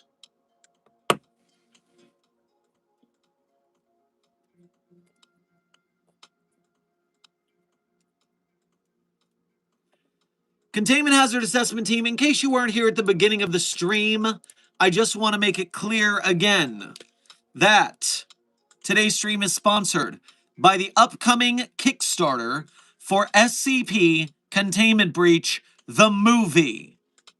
There is a 10-minute proof of concept live-action short film that features 079, 173, 079, 173, 096 is featured. They're all sorts of SCPs in this live-action short film, and tomorrow they are launching for their Kickstarter. We've gone a little viral on Twitter to help them get more followers, but all hands on deck from our Containment Hazard Assessment Team and Mobile Task Force Psi-42 are required. We need to, just like with SCP Galleonic, donate the hell out of this. That way it gets funded. We need to shout it out in every social media platform, all SCP Foundation spaces, Discord servers where people are fans of SCP. We need to make sure they know this exists. That way it gets gumption, it gets momentum, and it gets funded. Mobile Task Force Psi-42 codename Signal Boosters, I know you are ready for this task. We did well with Galleonic, and we will do again well for our live-action brothers. Especially because if that gets funded, certain people might be in talks to possibly be in the movie. Maybe. Perhaps. I posted some stuff about Keter Labs, but my accounts aren't popular, so I don't think really anyone saw my posts. The trick is, the more people post about something, the more the algorithms in the back channels of the apps say, oh, this is a popular conversation topic. I bet I ought to push it somewhere. So it does not matter if your account is popular. What happens is more accounts post about it. So Containment Hazard Assessment Team members and members of Mobile Task Force Psi-42 codename Signal Boosters, I can't emphasize this enough. Your liking, sharing, subscribing is important. But if you can graduate to a high-level operator of Mobile Task Force Site-42 codename Signal Boosters by posting about Site-42 and about the projects we support, then you will be an even greater asset to Mobile Task Force Site-42. We got to use all the power we can. Intern Tambari, but no Markiplier. If we can get it big enough and inform Markiplier that he was mistaken, that we didn't want Markiplier to make the movie, that we just wanted him to do a cameo or be in the movie, I'm sure he will have a different opinion. But he didn't watch the video because he assumed that someone was just begging him to make a movie. And as an artiste and a diva, I understand the assumption. But no, Marky Moo, hear us. We want you to be in our movie, not make a movie for us. We want you to be in our movie, which is much easier and probably way more fun for you.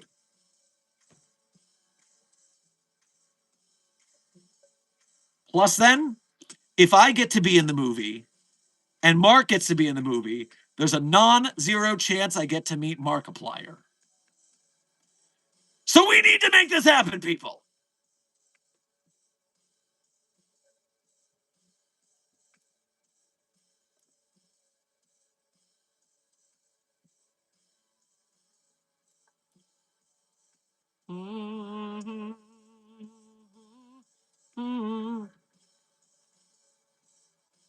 Are they gonna cast me as Cliff?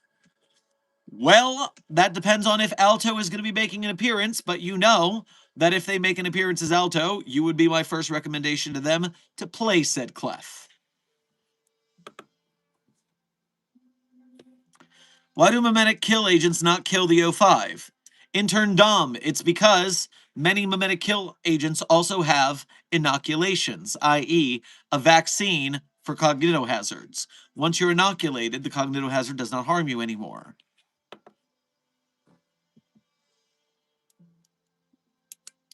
Dr. Sherman, the biggest SCP is SCP-6166. It's a man who became the universe. Interesting. Interesting. You're saying 6166? 6166. The man who became the universe. Codename, The Shape of It. All viewers not on O5 command will be terminated by latent memetic triggers embedded in the following textual kill agent. You trying to get me killed, DJ? Is that what this is about? What did I ever do to you?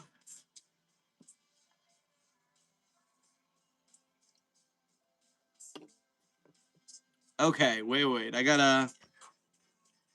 If I come over here and I play...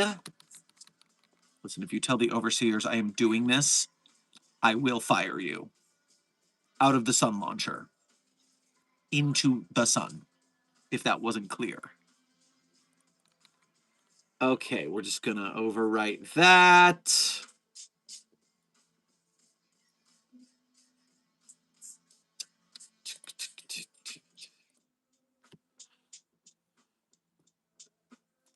A middle-aged man of Eastern European descent in a comatose state.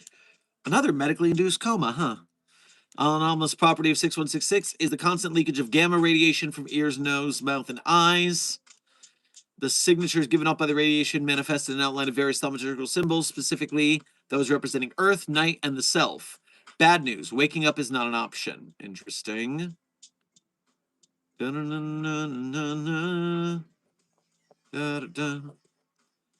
This is pretty crazy. I see SCP-682 making an appearance.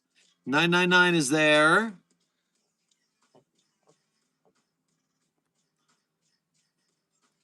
SCP-6166 is the observed shape of the universe. 6166 resembles the shape of a man whose facial features are Eastern European in origin.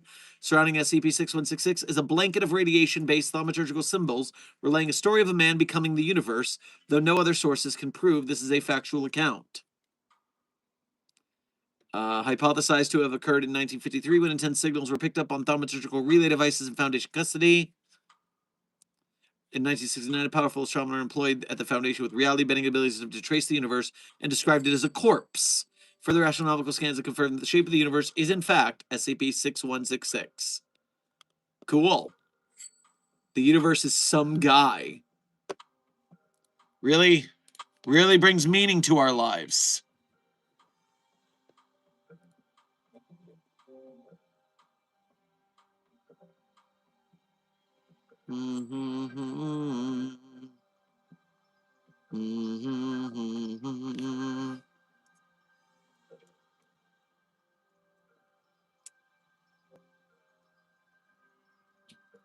Why do you all don't do the back rooms? It's pretty cool. Well, intern camps, the back rooms are under async's jurisdiction, and they keep stopping us from going in there. They're very rude. Containment Hazard Assessment Team, it seems you are going to have another visit from Puppy of Interest 42, codename Charlie, right at the end of stream. How is she doing with her medicine nappy nap? Happy baby. Happy baby. That's what we like to hear here. Are there any treats left? There is a treat for the Bab. You're so excited. Puppy of Interest 42, codename Charlie, is here. Her tail's wagging. Happy baby. As it should be. The sweetiest pumpkin. Charlemagne is jealous that she is borrowing his favorite collar. Ah, yes, Charlemagne is very fashionable. And so now Charlie is fashionable too. That collar is too small for him, but he will carry it around if he can get his hands on it. Well, yes, it belongs to him. That's why I have to hide it usually. He clocked that it was on her immediately and got very jealous. Why is my little sister stealing my stuff? It's a glow-in-the-dark Jack Skellington collar. It's really cool. Yeah, isn't it boring? You have 3 bells on your collar, and that collar doesn't get those. Dr. Sherman, the main list cannot be in order of discovery because if it was, SCP-3612 would eat it. I do seem to remember a anomaly that eats numbers if they're in numerical order or something like that. You said 3612? Where'd you go, DJ? 3612. SCP-3612. A sentient and extremely... Oh, it jumped on me now. A sentient and extremely destructive computer virus believed to have been originating from the Chaos Insurgency that inhabits the SkipNet database. It is capable of relocating itself to any position within the aforementioned final system, regardless of any firewalls or attempted quarantine. Only one copy of 3612 is known to exist, and all attempts to create copies in a controlled environment have met with failure. Powerful Infovore targets and deletes specific types of data, namely any data that exhibits symbolic sequential ordering is at risk. Data must be organized in a list and ordered with respect to a specific deliberate purpose. And so, yes, that would eat our database entries pretty quickly.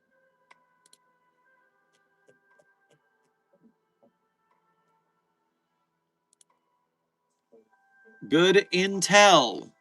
Good intel, DJ. Thank you. Is there a YouTuber that you know that notes the back rooms? Oh, I just watched someone who did a timeline of Backrooms lore because I'm getting ready for the Backrooms movie. And that fellow did a good job. And now I'm going into my YouTube history from the last couple of days. Search history. How convenient. Thank you, YouTube. That is a functionality I enjoy. But if I put backstory instead of back rooms, I will not find what I'm looking for.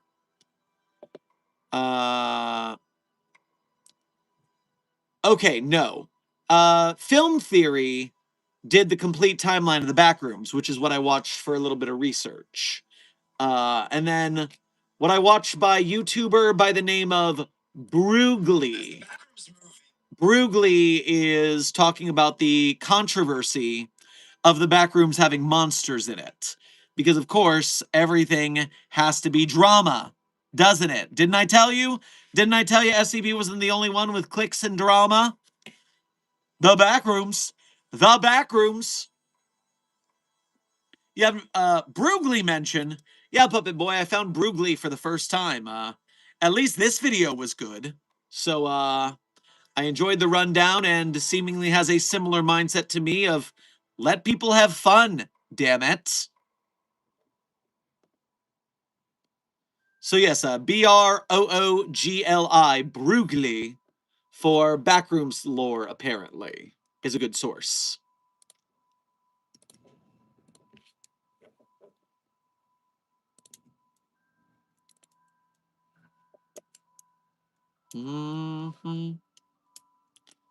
Brugli mentioned collab now. Intern Aaron, seeing as Brugli covers the Backrooms, and I cover the SCP Foundation, unless we had a collaboration of some sort comparing or contrasting them, I don't see a purpose for a crossover. But I would never say no if fam wanted to collab. It's always good to have good cross-community, cross-fandom interspersing.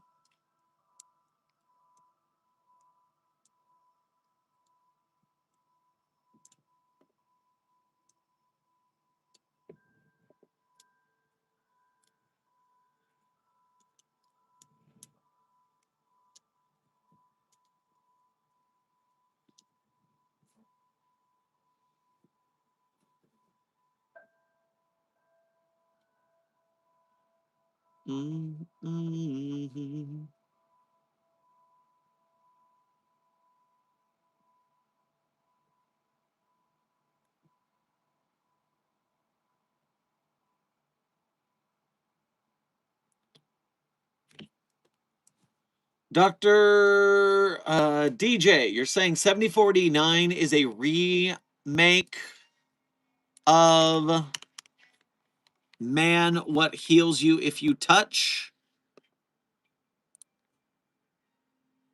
7489. SCP-7489 is a 10-year-old child identified as Terrence Jovial Hatcher with a red curly hair and blue eyes. Upon skin-to-skin contact with a physically injured human or any organism with features congruent to human, any and all wound present on the organism's body will be healed, and 7489 will gain these wounds in their place. 7489 was brought into Foundation custody by Agent Buck in critical condition after accidentally absorbing a wound that he had sustained in a prior mission. Subject named TJ was 10 years old with no prior experience of formal schooling due to living in a rural farm in Tennessee. Interview, fairly long article, but you said grew up to be a field medic. That's a useful place. I do wonder how well that ability fits with TJ's survivability.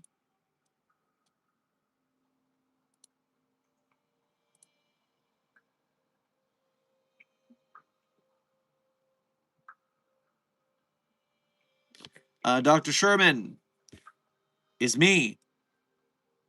Sorry, we've just hit the 3-hour mark, and as you can see, I'm getting a little tired. Dr. Frogman, the time check is we are currently at the end of stream. And reminder, Site42 staff, before I go into the outro, that if you are a member of the Site42 Discord server, then you can go into the SCP General channel of the Site42 Discord server, tag the desk, and you can send desk questions to ask Dr. Bleep about the long drama that we talked about today. And so you can ask questions to desk, who will pass them on to an administrator of the SCP Wiki. We can't guarantee answers, but it is an opportunity that we didn't have before to get some answers on the situation. Very good. Now that same camp, Site42 staff, as always at the end of stream, I tell you guys my favorite SCPs. And of course, I'm not going to tell you that my favorite SCPs are the ones I personally wrote. That would be sheer narcissism. But if you want to read the SCPs I wrote, you can go to the Sherm Site42 hub and author page on the SCP database. There you can read the SCPs I personally wrote, as well as contributed voice lines or sound effects to. And while you're on my author page, one tab over from the SCPs themselves, you'll find a list of links. Links that we talk about a lot in the chat, links that people ask about in the chat, links that I tell people when I tell them where the links are in the chat. But then they still don't seem to figure it out. It's so sad. But I guess you can't please everyone. But who I can please are the clever people in the Containment Hazard Assessment team who know what I'm talking about and will find those links. And while they do, they can be a Patreon patron or a YouTube channel member to donate monthly. They can do a Ko-Fi or a YouTube Super Chat to donate one at a time. Either way, we greatly appreciate your donations to Site42. They help me do this for almost a living, still working on getting there. Don't quit your day job, actors, right? As well as give partial support to the Site42 staff. And when you can't donate, do not fret, because we are an arts community. We understand starving artists.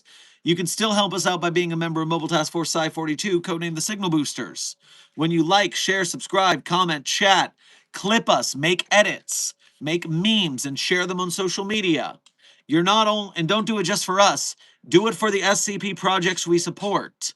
The SCP Wiki and its authors and artists, the animators, game devs, filmmakers, merch makers, podcasters, etc. And don't forget, tomorrow the Kickstarter for Keter Labs' SCP Containment Breach, the movie, starts. So be ready for shares, for donos, to make it happen, people. Because that's the engagement team and the money team. Together, that's how we get bigger and better SCP projects. If we succeed at Keter Labs, we're going to have an SCP film in theaters. Can you imagine? I can imagine. Not only can I imagine, I've been fighting for it for damn near 10 years. And now we are on the precipice, so I'm ready. Are you ready? Because I'm ready! Now, without further ado, my favorite SCPs in no particular order are SCP-3999, SCP-3043, SCP-008-J, SCP-Spooky-J, SCP-5031, SCP-5175, SCP-5320, And SCP-8980. Content warning on that last one. It's a bit of a rough read. Speed around 399-304-360 registration book district content warning that was read. Site 42 staff, this has been another Dr. Sherman's Office Hours, a subsidiary of the anomalous broadcast from Site 42. I hope you had fun. I hope you learned something. Be safe, be well, and as always, secure, contain, protect. I'll see you on the next video or stream.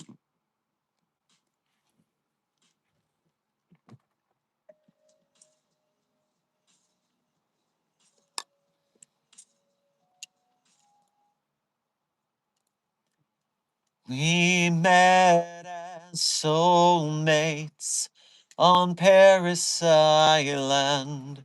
We left as inmates from an asylum. And we were sharp as knives. And we were so gung-ho to lay down our lives. We came in spastic, like tameless horses. We left in plastic, as numbered corpses. And we learned fast to travel light. Our arms were heavy, but our bellies were tight. We had no home front. We had no soft soap. They sent us Playboy. They gave us Bob Hope. We dug in deep and shot on sight and prayed to Jesus Christ with all of our might. We had no cameras to shoot the landscape. We passed the hash pipe and played our Doors tapes. And it was dark, so dark at night. And we held on to each other like brother to brother. We promised our mothers we right. And we would all go down together. We said we'd all go down together. Yes, we would all go down together. The credit song is Goodnight Saigon by Billy Joel. Be safe, be well, Site 42 staff, and as always, secure, contain, protect. I'll see you in the next video or stream.